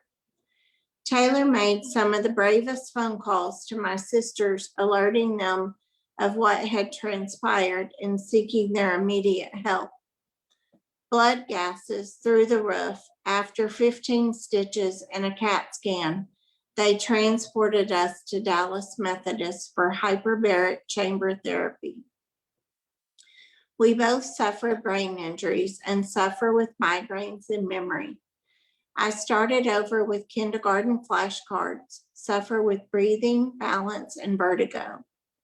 My neurologist told me that most people never survive what we went through. He took a closed fist, knocked on my forehead, and told me that the poison is sticky, goes into your brain, and destroys what it attaches to. He said we have no control over the functions it destroys or limits. My daughter and I have a saying when it comes to trying to remember things. We look at each other and one says, "Did we have fun?" The one who remembers says, "Yes, we had fun." She's had to be the mom to me on many occasions, and it breaks my heart that she's had to grow up way too soon. What mattered the most to me before this event seems hugely insignificant now, and the little things that I typically overlook daily are now huge. 46 years as a noisy extrovert, 11 as a noise-fighting introvert, but I'm exactly who God means for me to be. I've suffered over 445 days with a chronic migraine. I have extreme sensitivity to light and noise, but I can't tell you how many times I've repeated the words, "I'm your girl," sometimes with only a whisper. I know God has a plan, and I know He's trying to use me. God took me through some challenging seasons, but I sit here today a survivor in a beautiful marriage, an author, speaker, encourager, living my life victorious through Jesus. I stand on His promises, forever grateful that He brought us through. When we arrived home from the hospital, I grabbed Taylor's forearms and said to her, "You know the voice that woke you up was not me or Daddy." Her response, "I know, Mom." Our faith is amazing. God's mercy is incredible. 2 hospitals, 2 ambulance rides, 1 CAT scan, 2 blood gases, 2 hyperbaric chambers, 15 stitches, 2 brain injuries, and 1 concussion later, we survived. Nothing says I love you like a brain injury on Valentine's Day. Thank you.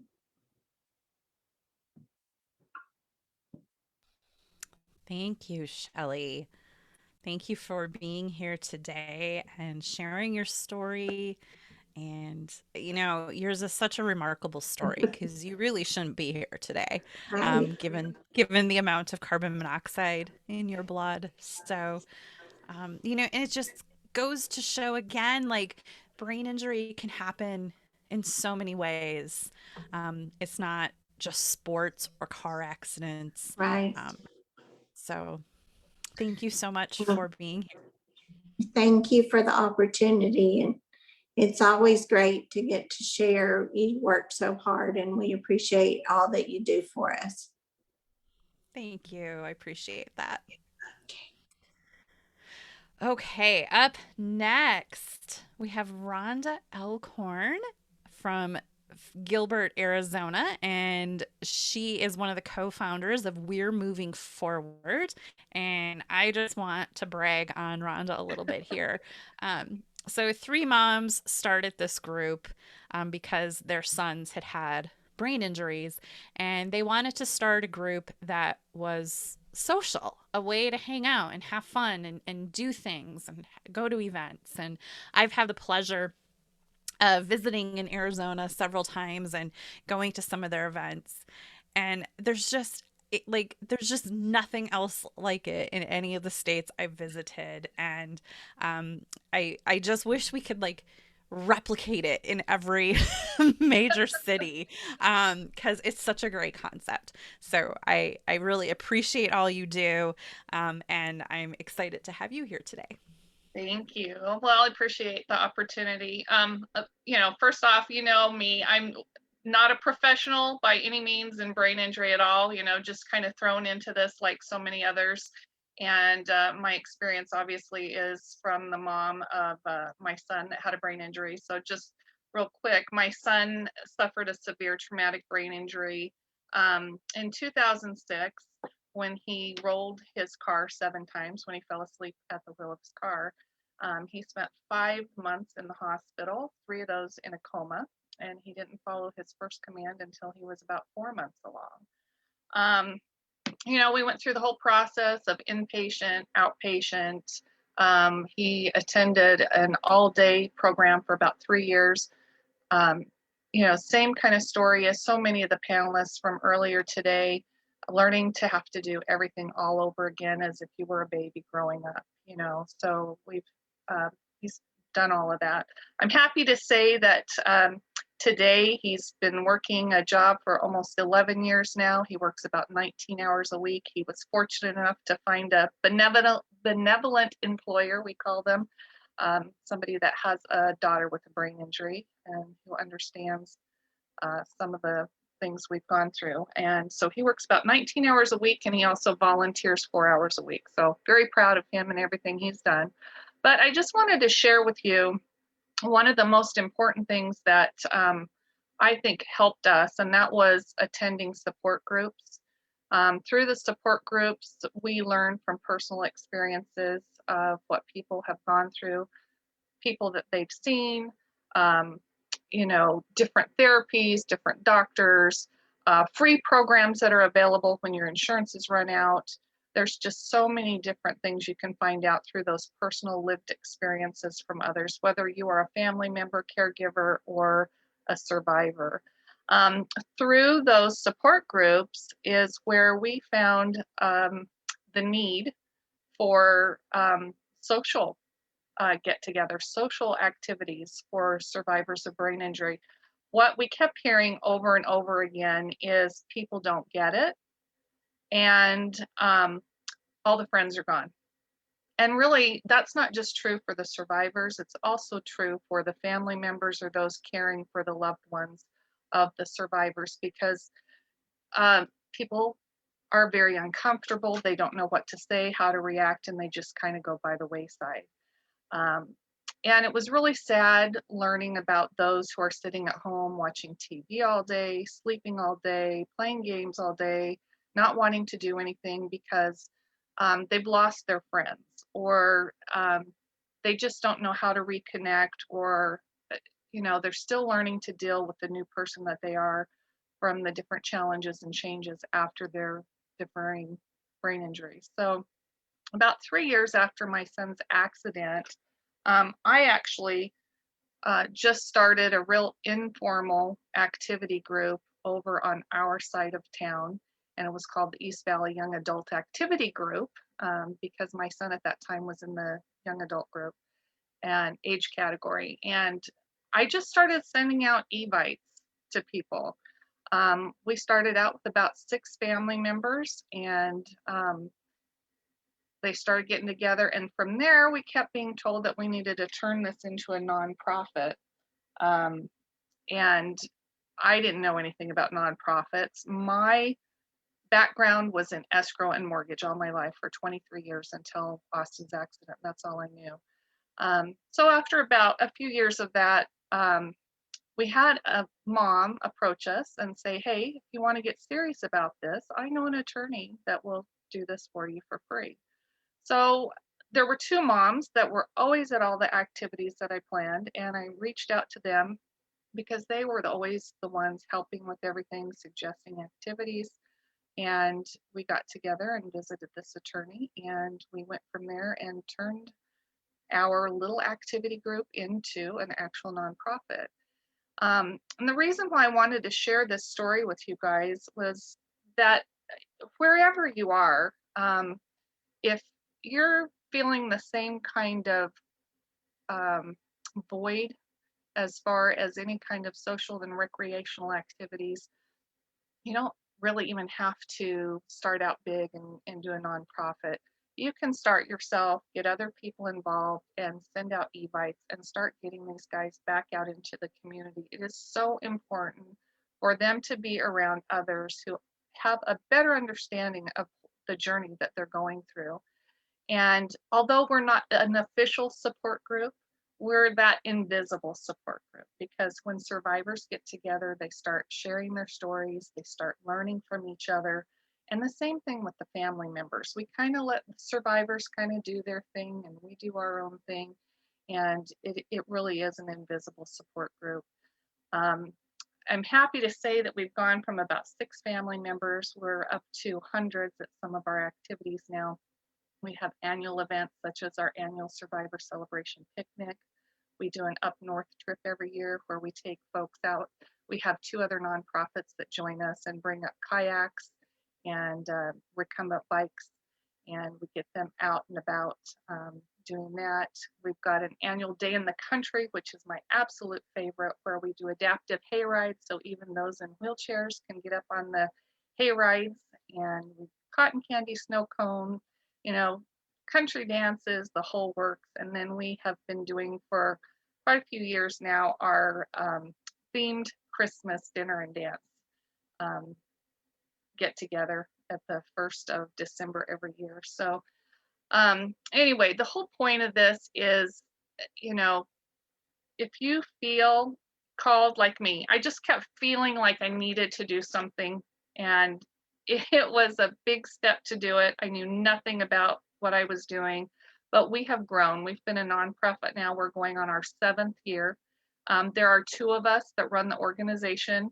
Since we started, one got real busy with work. She still is involved with her son, but Tara Pepitone and I are the ones that run the organization, all volunteer, and it's basically a full-time job for us, and we still have our loved one that we're caring for, but we love seeing everybody and all their smiles, and it makes everything worth it. So if anybody ever has any questions or anything, reach out to Amy, or and she can get you my information. I'd be happy to help anybody along. I've heard several times through the internet that, you know, people wish that we could be cloned. I'm not that good that I can help any other states do it. We're moving forward, officially start it there for you, but I'd be happy to help in an unofficial capacity and tell you what we've done to make things work, because it's just such an important thing to get these guys back out and making those friends and connections. So Amy, appreciate everything that you do.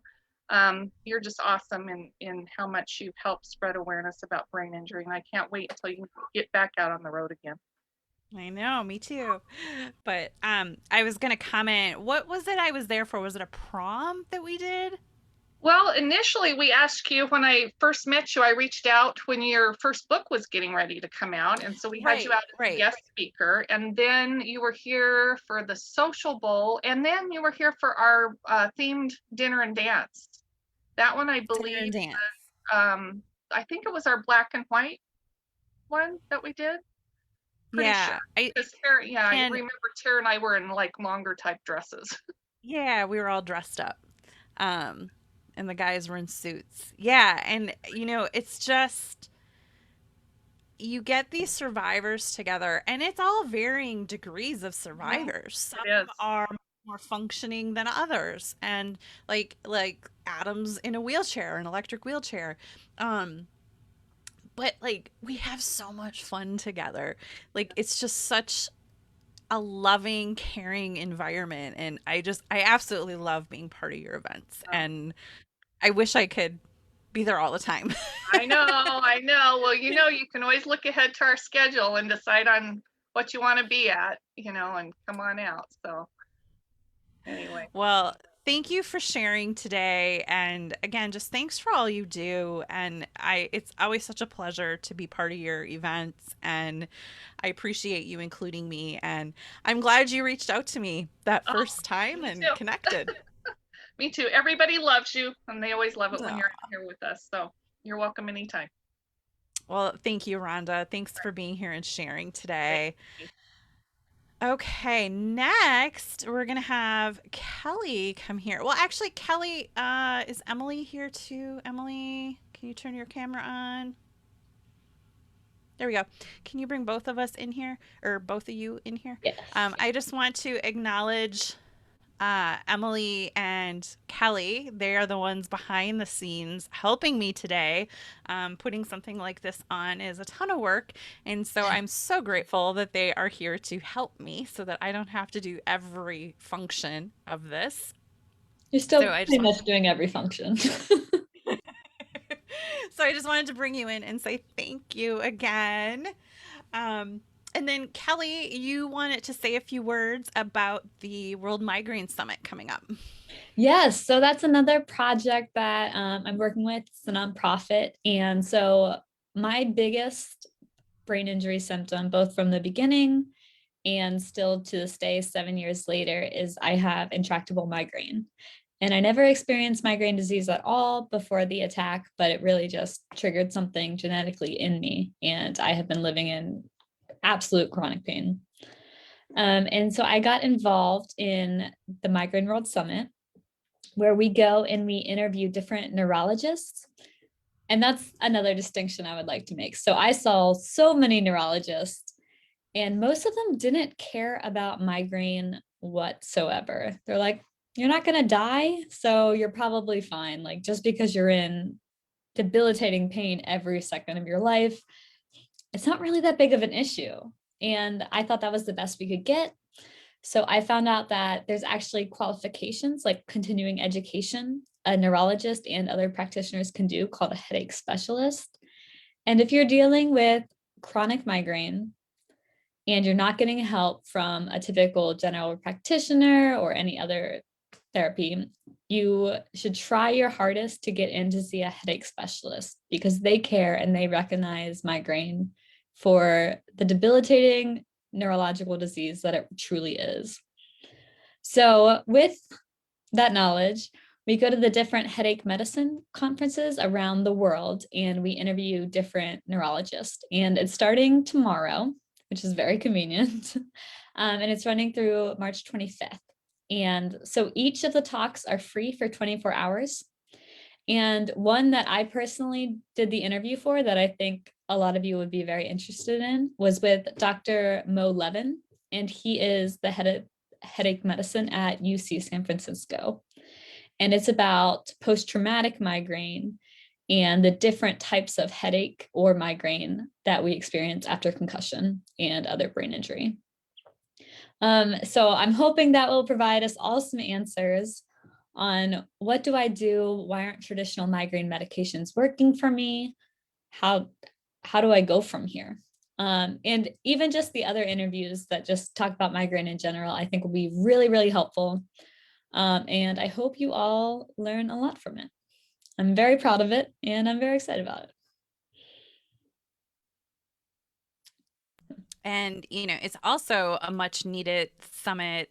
Headache and migraine are so prevalent within the TBI community, but also totally without TBI. It's also extremely prevalent. So another really important summit that's coming up. So I'm glad that you're part of that. And I'm glad that you also still have time to help me. So always. I love brain injury and I love migraine research, and I don't love them. I love the efforts and the advocacy that go behind them. Definitely do not love them whatsoever. And yeah, I'm just really proud of all of these people that I truly believe in, and I think they're doing great work. And so if you're interested in signing up, sign up as soon as possible, because it does start tomorrow at 3 p.m. Eastern time, and it's migraineworldsummit.com. And then if you follow us on social media, it's at Migraine World Summit, and I also run social media, so I prefer the links. Awesome. Yeah. All right. Well, Kelly, thank you for sharing that. And I believe we have another. Are you ready for the next commercial? I am. All right. Our next commercial is Jeff Heller from Nuremberg, Paris law firm. Hi, my name is Jeff Heller, and I'm a trial lawyer at Nuremberg, Paris in Cleveland, Ohio. Nuremberg, Paris is a personal injury law firm, meaning we only represent individuals who have been injured in accidents. I focus my practice on representing traumatic brain injury survivors. So these are individuals who have suffered a brain injury in an accident like a car crash, a truck crash, or a construction or workplace accident.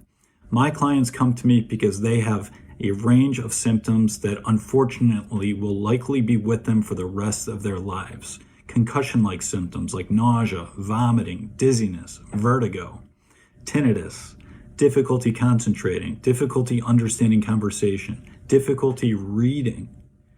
They know that unless they turn to a lawyer with expertise in representing traumatic brain injury survivors, that they might have to suffer alone with these consequences for the rest of their life, and that is not fair. I take my clients hand by hand and walk them step by step through the process. While at the beginning they think it's daunting, it's worrisome, it's overwhelming, it's full of anxiety, by the end, my clients are so happy and so appreciative and so thankful that they made the decision to hire me and my law firm to represent them. If you or a loved one has suffered a traumatic brain injury or been injured in any way at no fault of your own, please call my firm and call me, and we can help you obtain the compensation that you deserve. And Jeff is one of the presenters in our concussion discussions series next week.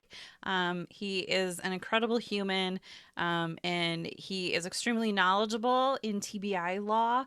So even if you're not located in Cleveland, Ohio, you could feel free to reach out to him and his team, and they will help you find someone that can help you in your area. So definitely reach out. And just mention that all of our sponsors are listed on the facesoftbi.com/event page. So you can click through on any of those links to find their websites. Okay, our next presenter, we're going to bring in Sherrick Peck. And Sherrick is the founder of Resimax Pain Tuner Pro, and he is a PT located in Utah. And I'm really excited to have you here. You're also one of the speakers next week on the concussion discussion series. I just realized that. But it's always a pleasure to chat with you and hear your story. You have a very inspiring story. So thanks for being here today. Thank you, Amy. Happy birthday to you. I could sing that in about 3 languages and then I'm done. And Kelly, I'm the newest like on your social media. So thank you for sharing that. Thank you. I'm really excited to be in this group. Today, I don't want to really be a provider. I want to talk to you about my experience and maybe provide a little bit of hope. Having a discussion in the chat with people that, sometimes we don't have much hope after we've been through a serious injury. And in fact, sometimes we feel like, I'm doing okay, but I'm really stuck. I'm not getting any better. And so we kind of lose hope. And I think I've been through all of that myself as a practitioner, but also as a brain injury survivor. So I want to tell you a little bit about my brain injury. First off, I was 17 years of age, and July 3rd, I was wrestling I guess I was in the semifinals in a tournament, and somehow got caught in a bad headlock. And as the gentleman was cranking on my head, it tore one of the main arteries that go into to feed the cerebellum and that whole back of the head. He tore a vertebral artery. And I had no idea what happened, just knew that I had a massive intensive headache and started vomiting and having other issues happen. I was out of it for quite a while, in between life flights and being at the hospital and kind of waking up inside of machines where they told me not to move. It was a rather shocking change in events for a young man that was extremely healthy and loved to be very competitive. Well, I woke up the next day on July 4th and they started explaining to me that I'd suffered a stroke. What I didn't realize was that they talked to my parents and told them, if I survived the day, I would get about a 20% chance of going ahead and making it.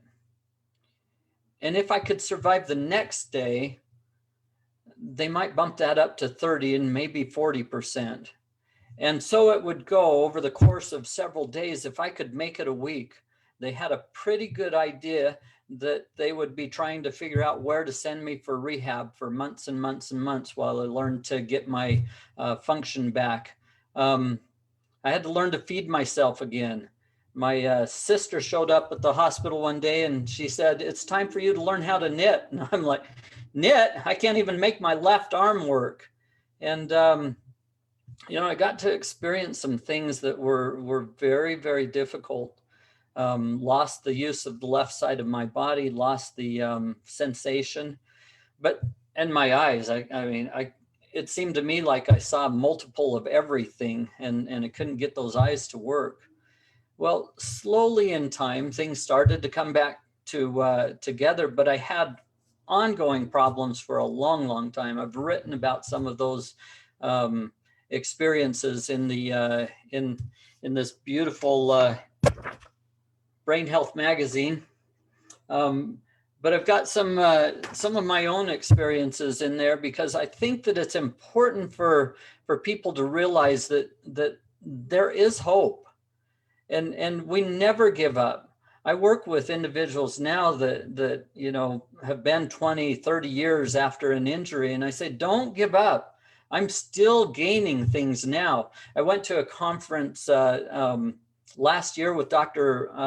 Robert Melillo in Atlanta, and I was getting ready to present some things, but just going through the class, and he had us start doing some tests. And all of a sudden I realized that my cerebellum still did not function very well.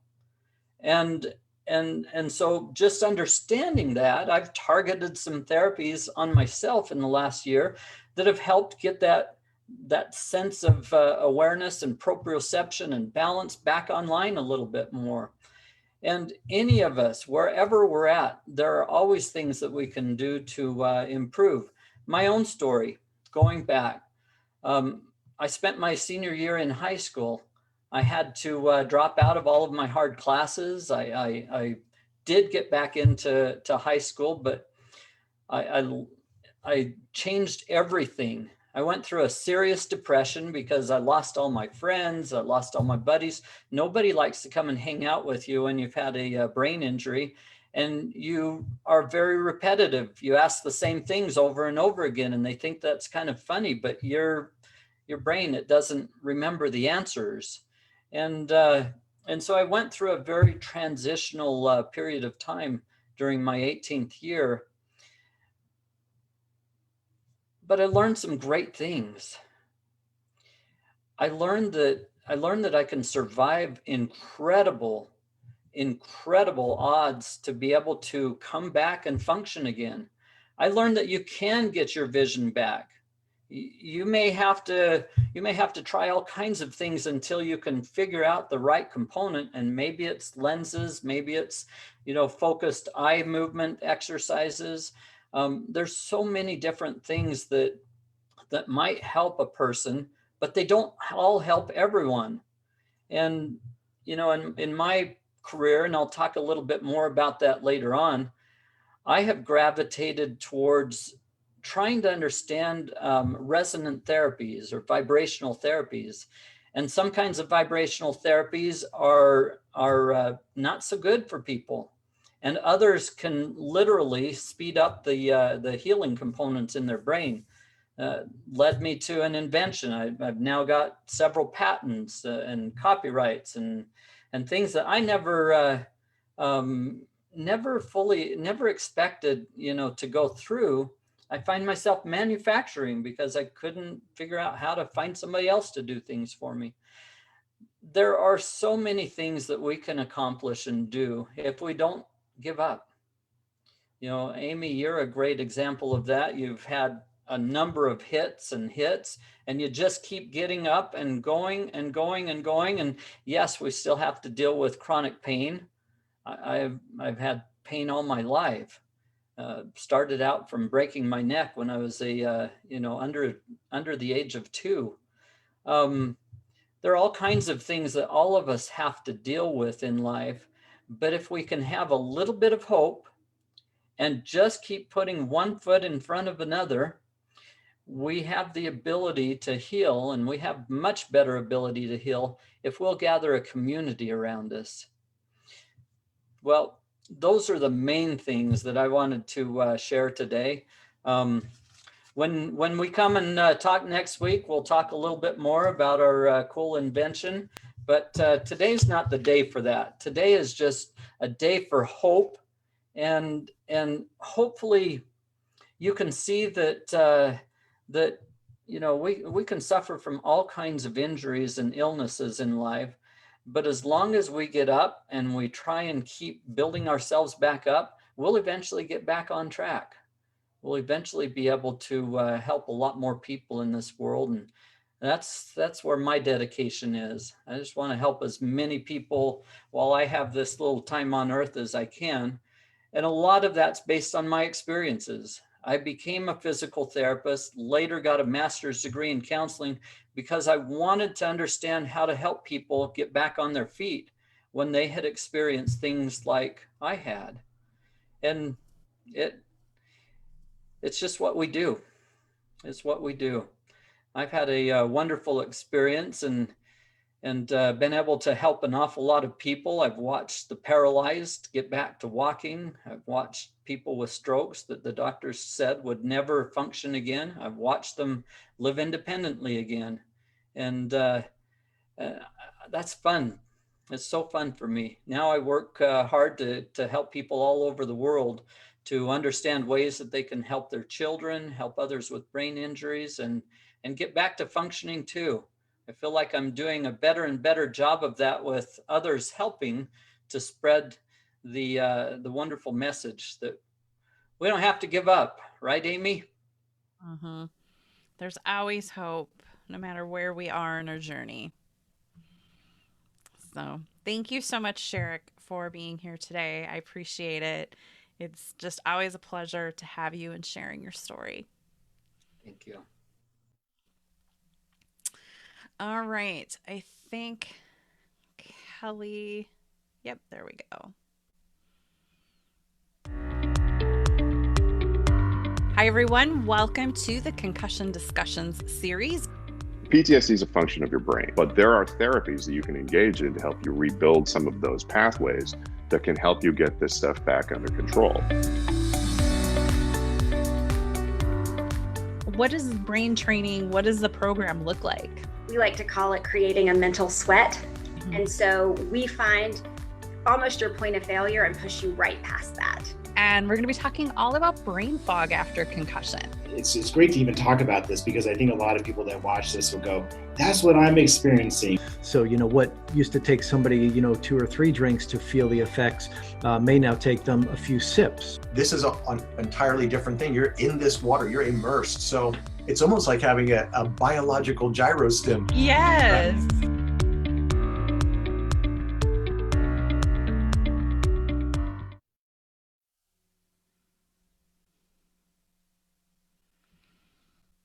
Okay. So just another reminder to sign up for the concussion discussions. It begins Monday. Each day next week, you will get an email with 4 videos each day with our speakers. And I'm so excited. It's 20 brand new interviews this season, and once you register you'll get immediate access to season 1, so you can watch those interviews as well. And then Monday we will begin with season 2. Just a really great lineup of professionals who work specifically with brain injury survivors, so definitely be sure to check that out. Okay, up next we have Brian. You need to turn on. There you go. Okay, so we have Brian Blair up next, and he is coming to us from Littleton, Colorado. So welcome, Brian. Hello. It's a pleasure to be here. And again, my name is Brian Blair, and I am a professional brain injury survivor. And Denver area, Colorado. I was previously a non-breathing, non-pulse having yard sale across the Colorado highway. I was dead, is what they call it. But I'm feeling much better. So I wasn't sure what today was about. And there've been many stories, very similar. Mine was a vehicular accident, motorcycle. But we are focusing on advocacy today. And in this month of brain injury awareness, hopefully y'all have a green ribbon. You guys wear the green ribbons? I'm sorry. Oh, thanks. Do y'all have the green ribbons? Yep. Get these? Okay. Well, we get them. Green ribbon, it doesn't mean, don't mistake it for mid-March, kiss me, I'm Irish. Or it's time for beers. It's not what it's for. So I would like to speak today, not so much about my wreck and such. 11 years in now, 11 years in tomorrow. There's my birthday. I'd like to speak about the trickiness of the term advocacy, which is defined as a call to action in support of a cause. So move on a little to break down and how to enact that. So how do we express action in our community for a largely hidden affliction? I have a few suggestions, but want your help. And there's so many good things thrown out there all day that I don't know if I have anything left. Yeah, wear the ribbons if you got one. And knowledge is power. I heard that before. Hey, it's not an after school special. We need a 2-minute elevator speech. Someone asks about the ribbon, asks about you in general. If you have an intro, 2-minute elevator speech that you can throw some CDC stats at them or whatever, or just invite them into the community and understand a little bit more about how this affects the nation and the world. Publish community articles if you can on BI awareness. Publish your story on social media. I mean, it's ironic that in the time of, well, previously, not so long ago, it was frowned upon, social media, for isolating, because it isolated people and created depression and things like that. And now it's weird that it's pretty much the way we have to reach each other. So it's a weird time. We have a lot of things available to us. This might be actually a great time for BI awareness, because we have podcasts, various websites, blogs, online seminars, this stuff, and we can reach out to each other. And it's not as hard, and it might be a very unique opportunity to be heard. Ask a local merchant if you could hang a sign in their window saying community awareness or brain injury awareness at this location at this time. And I'm sure you'll find many will allow you to do that. Or create your own support group. I did. But please always remember that everyone has something going on. They got something going on. Would you blindly trade your situation for someone else's? Would you just blindly trade yours for someone else's, not knowing what they have going on? I've looked at people, thought, oh, if only, yeah, I'd love to do that, but I don't know what they have going on, and I don't know what their inner chaos is, and all I know is what they see outside here. That's all they know. So speaking today, I just want to say I think we're born into a family we didn't really want to join, but we're a family now. And we have each other to support. And that's solidarity. There's a unity there. We can work together to get across the message, to voice the hidden voices and say, hey, we're here and let's get something more going. And that goes back to the advocacy. Now, just don't be a spectacle in the sideshow of your own life. I mean, you are still a vision. Your vision may have changed. I'm the new me. I encourage you to be the new you, to take that kernel, that little kernel of what you were, your visions from the past, and mix in a little love for humanity, and maybe you've got a recipe for a whole new, better you, and that's cool. So to wrap up, just want to say you're not a warning sign. I understand the grief. I understand the loss. We all do. At times it was a palpable malaise, the soul-sucking grief, like a black old fist punch into the stomach, and I would have traded anything for that. But for a while, I would kick concrete and stone until I couldn't walk away from it. I put my fist through walls. I was so angry. Because I couldn't reach the full me, and I didn't understand that the new me needs to be more tranquil and will probably be much happier. So I want to ask regarding advocacy. Sorry, what are you doing in your community to help? What are you doing to inform others? I'm trying to get some t-shirts and flyers made, ribbons and stuff. So how will you advocate?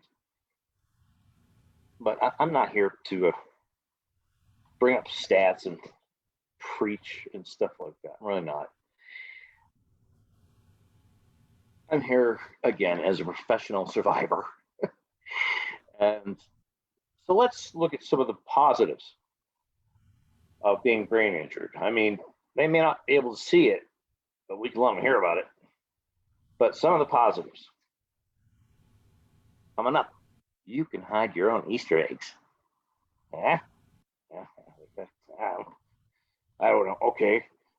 If you've reached the end of Netflix or the last book in your library during COVID-19, you get to start them all over again and maybe surprise endings.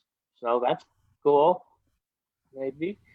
And if you find your keys to your car, it could be like winning a new car on The Price is Right. And you can find stuff all around your house, I'm sure. I mean, it's your stuff. It's your stuff anyway. But you find it and you're like, it's Christmas. So, to you, I say, Merry Christmas to all. And to all, a good fight. Happy birthday, Amy. Thank you. Thank you, Brian. Thank you for sharing today. All right. Our next presenter, we have Anya Patel, and she is joining us from Basking Ridge, New Jersey. Welcome, Anya. So thrilled to have you here. I first had you on my podcast I think it was this summer. I feel like I was in Colorado when I recorded your podcast, so that's why I remember. So thank you for being here. So happy to have you, and I look forward to you sharing your story today. Yes, thank you so much for having me. I've loved hearing everyone's story here. And thank you so much for setting this up, Amy. This is absolutely amazing. So I just want to start by telling you guys a little bit about myself. So I'm currently a junior in high school. I suffered my concussion 3 years ago when I slipped down the stairs in my home. And as a result of that, I suffer from severe migraine with aura and trigeminal neuralgia. And one thing that was constant throughout my recovery was this feeling of people not realizing how severe a concussion can be. And I'm sure this is something that all of you can identify with, but a lot of people would say it would get better in a week, it'd get better in a month, it'd get better in a year, and it just never didn't. And there's a lot of disbelief in the pain that I was feeling. And one thing that really helped me was this device called a Neuro, which is a neuromodulation device. And how it works is it basically shocks the neurons at the back of your brain that are hyperactive and calms them down, which reduces these concussion and migraine symptoms. And it was something that doctors didn't really tell me about, and was kind of this last resort. And patients typically didn't understand it or believed it was a placebo. And so kind of made it my mission to make sure that people understand this device and understand the treatments that are available to them. Because one thing that I've noticed throughout my advocacy work and by talking to survivors is that people don't take the time to really understand and really listen to other people's stories and listen to how they're feeling and explain to them how their treatments work and explain to them why they think a treatment's right for them. And I think that that's so important. And that's kind of how I've been focusing my advocacy efforts through my nonprofit called Calming My Storm, is working to help people understand why they feel the way that they do. And I think that's so important. And I think it's really important for other people, like as people who suffer from concussions and as survivors, for us to really advocate for ourselves, because I think people don't fully understand what we're going through unless we are being open and honest about it. And by saying like our head doesn't hurt and hiding it, no one will truly understand it. Like I remember my teachers would be very, I would never tell them how I was feeling, and I would try to hide it. And I'd be scared that they'd think less of me if I didn't tell them how I was feeling. And I noticed with one of my teachers is I had to tell them, I had to be like, I'm seeing double, this is not working. And they were uber supportive. And I think what I took away from that experience was, well, you know, they didn't understand it first, but when I took the time to explain it to them, well, maybe if they have another student like me, they'll be more understanding. And that's the only way that people can really become more aware about this, is if we're uber vocal about it and we take the time to explain it to others, so that other people after us won't have to explain it for themselves. Because really explaining this to someone is really very difficult to do, and it really takes a lot. And I think that if we can help it so that other people and other young people especially don't have to go through that, I think that that would be really amazing. And I think for me, that's really what advocacy means to me, is how can we pave this path? How can we explain these technologies and get these explanations so that other people don't have to go searching for them and have to go through numerous medications to find the one for them, and help tell companies, well, you know, this approach really doesn't work for us. Like, we'd really appreciate if you took 40 minutes instead of 10 to talk to us, because we really think that we deserve that. And I think that that's really, to me, what advocacy means. And I think that as a community, we're totally capable of it, and that everyone who's listening, all are able to do it. But it's tough. It's really hard to do. And I think that everyone who's done it is just super brave. And I want to thank everyone who has done that, because for me, that's been really helpful. But yeah, that's all I really wanted to say. But thank you, everyone who shared their story. It's really amazing.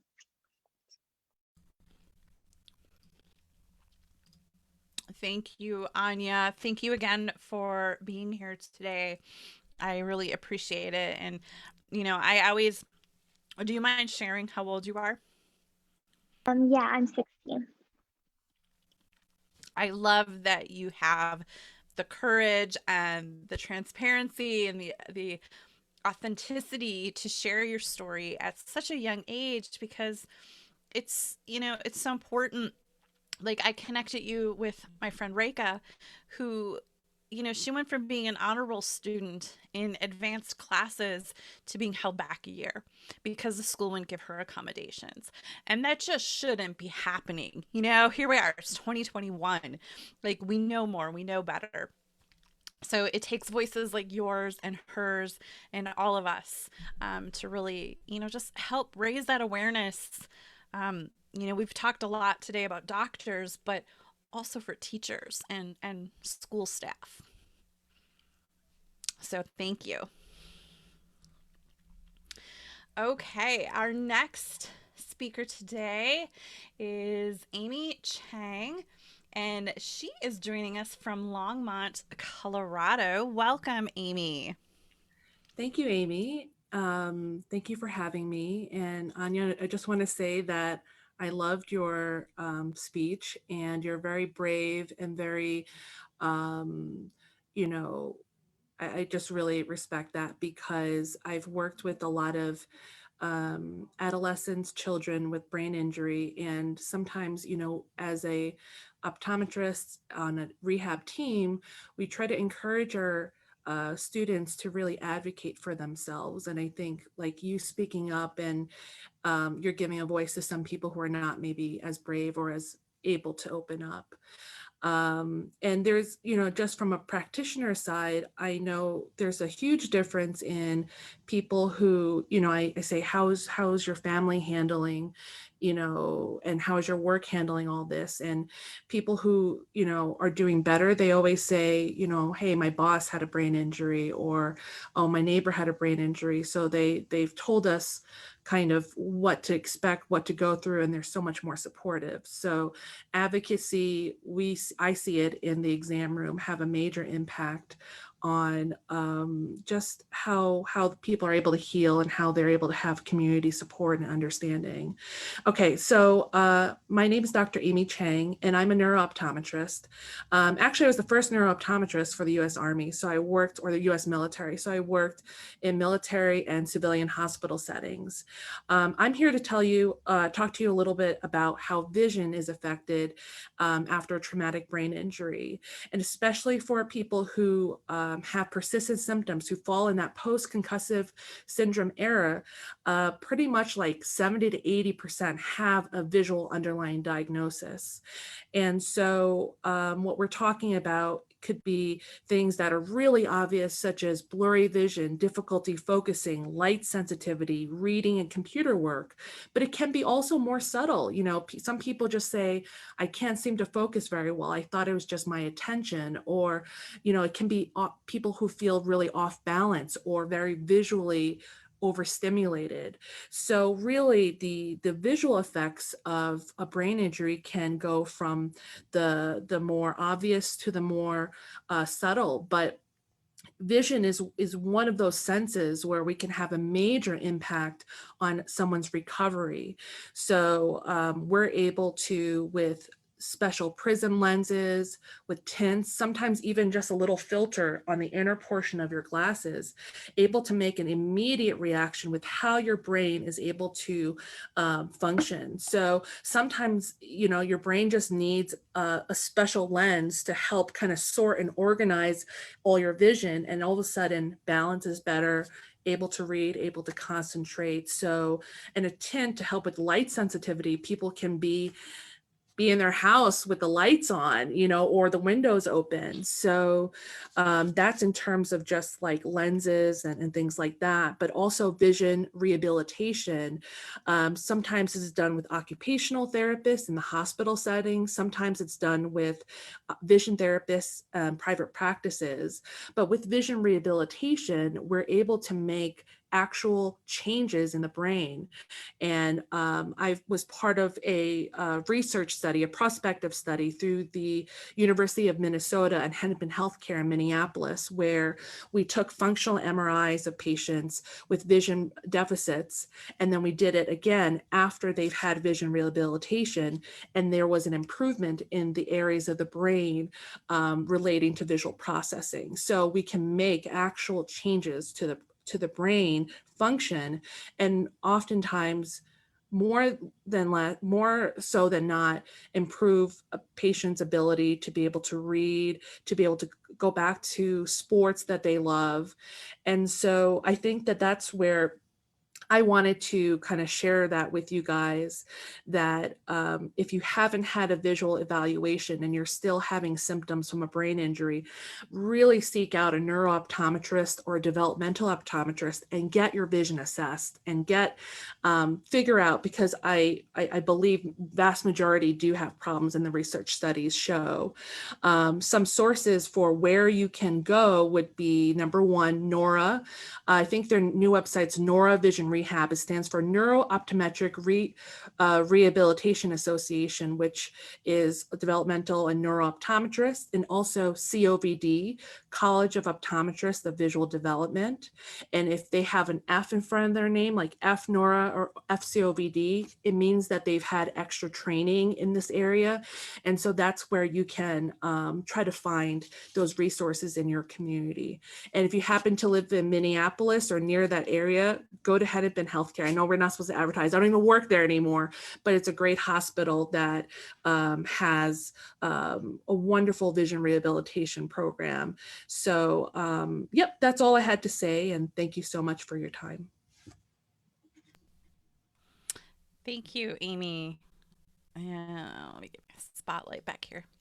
Thank you, Amy, for being here and for mentioning the NORA, the N-O-R-A, because that is a great way to find. We often, like, I know I was sent to a neuro-optometrist, and he basically told me my eyes were fine, which technically my eyes were fine. I didn't have an injury. My acuity was fine, but your acuity and your actual like vision aren't the same thing. And so I struggled for years because of between that doctor and the neurologist telling me my eyes were fine. I struggled for several years. So that NORA is a great tool to find a NORA certified neuro-optometrist. Okay, I think, Kelly, do we have a commercial next? Yes.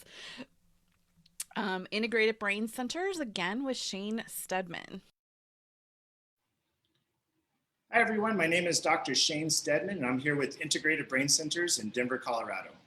We are proud to partner up with Faces of TBI in bringing you a virtual Brain Injury Awareness Day on March 16th. At Integrated Brain Centers, we specialize in helping people who have suffered from a traumatic brain injury, stroke, or even a concussion. We provide services such as functional neurology, hyperbaric oxygen therapy, vestibular therapy, IV therapy, and even counseling.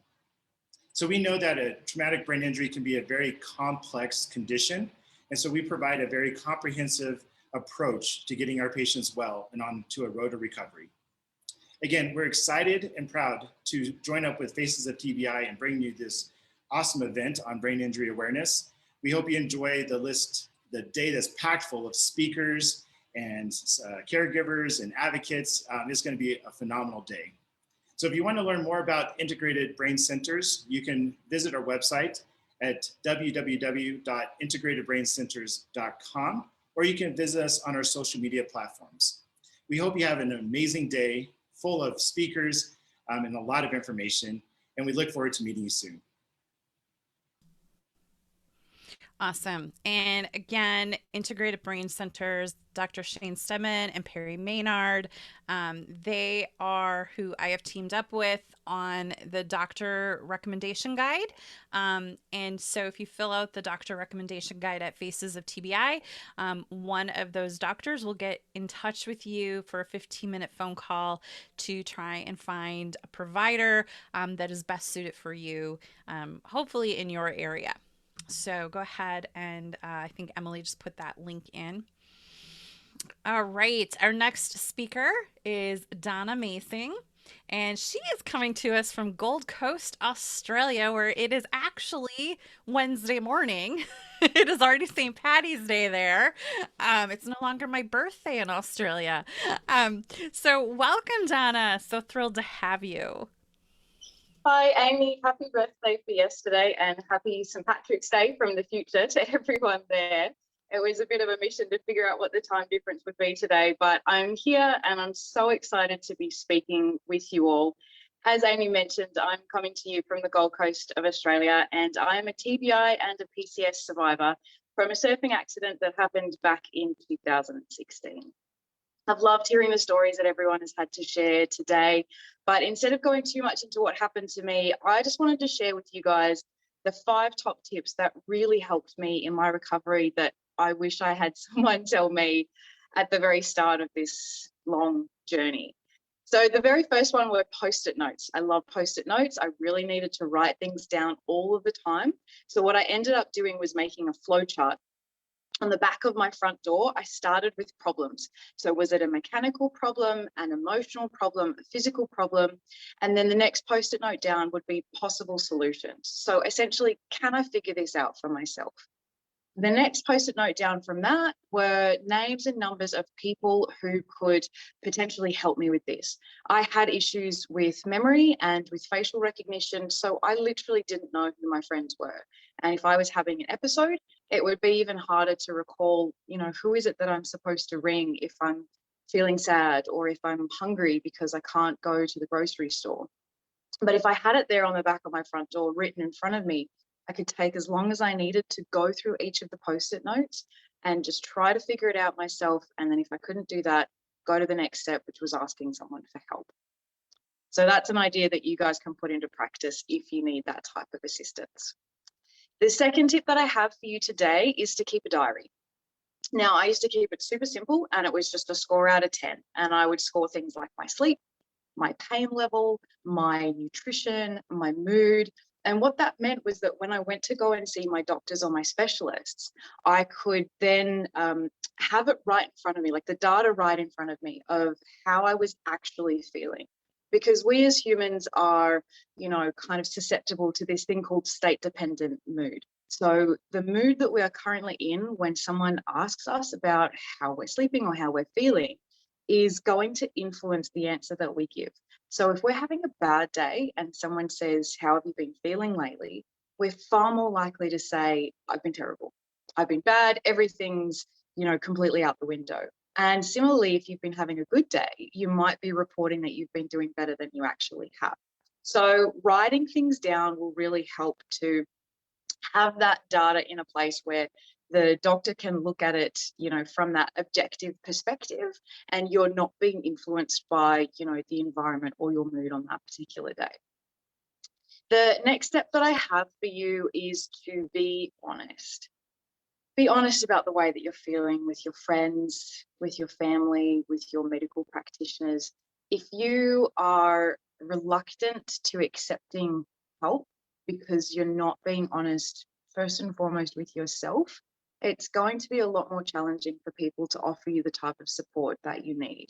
I myself was in complete denial about how serious things were, particularly in the beginning for me, and people were offering me help and I was rejecting it because I just wasn't honest enough with myself about, where I was at. Being honest with your practitioner is also important, not just about the way that you're feeling, but about the connection that you have with them. I went through a number of practitioners that just weren't right for me.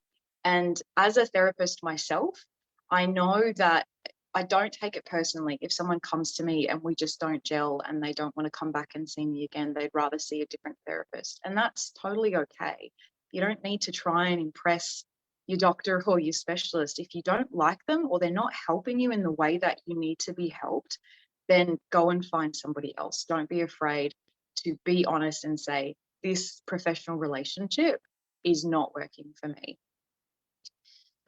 The next thing, and this kind of ties into the being honest, is to have a safe word or a safe action if you are struggling, so that people around you know that you're not coping.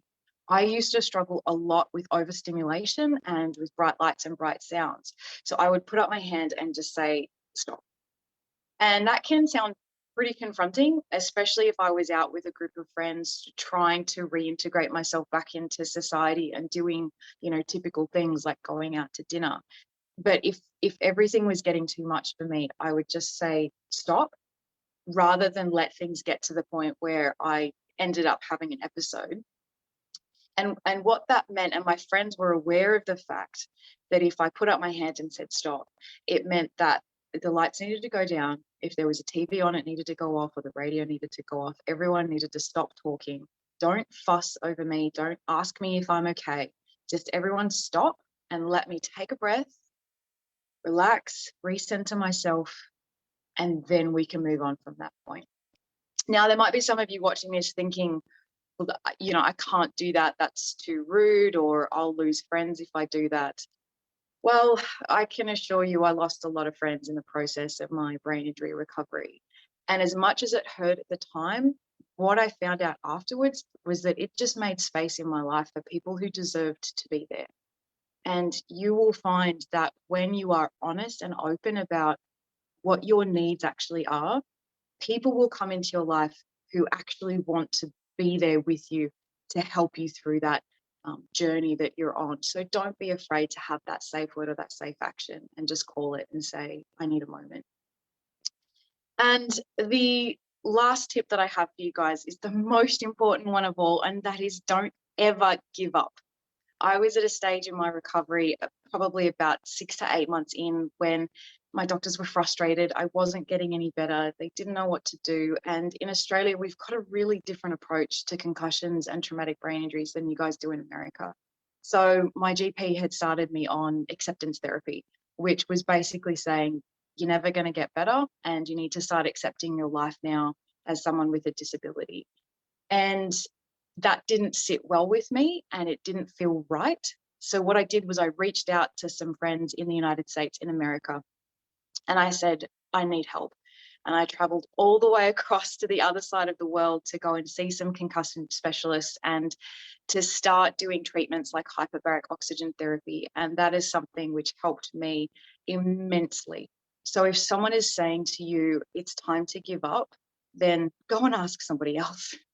Get a second opinion before you actually do give up, and look for things that are a little bit outside the square. I've heard people mention HBOT already today. I think it's a phenomenal therapy. I don't have enough time with you guys today to really explore that and what I went through and how it helped me. So I just want to put it out there. My email address is hello@globalperformancetherapy.com. If you're interested and you want to know more, please get in touch with me. Let's have a discussion. Even though I'm on the other side of the world, I still want to help you guys out and be that person to say, look, I was there, I was where you were, and now I'm doing a lot better. So thank you guys for your time. Thank you for listening to me today, and I wish you guys all the best on your journey. Donna, thank you so much for being here. I know, is it really early there? Or not too bad? It's a little bit earlier than I was expecting it to be, but for the time that I was on, but it's not too bad. It's okay. It's about quarter to 8. Oh, that's not terrible. It's still it's the No, it's beginning of fine. your day. So thank It you. is. I appreciate Exactly. you. Thank you so much for being here. And this truly has been a global event. We've had Australia, Netherlands, Sweden. So this has been wonderful. Thank you for being here. Thank you so much for organizing it, Amy. And our final speaker for today is Tamara. And how do you say your last name? Pesa? It's Tamara Pesa. Perfect. Thank you. And where are you? You're the only one I don't have a location on. Where are you calling in from today? Oh, Niagara County in New York, In New about York? an hour away from famous Niagara Falls. Awesome. I live in a very small town. Can't you tell by the cows behind me? See, I live in a super small town called Barker. It's in the middle of the Niagara Wine Trail. It's lovely. So thank you for having me, Amy. Thank you for that introduction. I have a TBI. I am a survivor. I incurred a TBI 3.9 years ago, and I still have it. Yep. Some days are better than others. I deal with it in a variety of ways. One of the ways in which I deal with it is when I get really, really frustrated or lots of emotion bottled inside of me. I write poetry. It's a form of therapy for me. This poem I'm going to perform for you today, I wrote on one of those days when I just could not communicate with the other humans. No matter what I did, everything was just coming out wrong. You can hear and see more of my work on my YouTube channel and my Instagram. Just do a search for Open Mouth, Open Mind. And this piece is called The Tuneless Song. I'm tired of being damaged, but it's not a choice. I've gotten out of bed today and tried to find my voice. I sing the tuneless song. Everything is wrong. Mementos of my former life have become puzzles to my mind. All the paths I traveled, gone. No idea what I may find. Seeing really isn't believing when you're blind. I'm drinking from a poisoned cup, and your nuances, they are lost on me. The toxin only makes it worse, pushing the wrong boundary. Hearing isn't understanding. So listen carefully. I told them what was happening, but no one seems to understand. I've been beating on the glass, drumming for the faceless band. Apparently, I'm some sort of miracle, so watch your hands.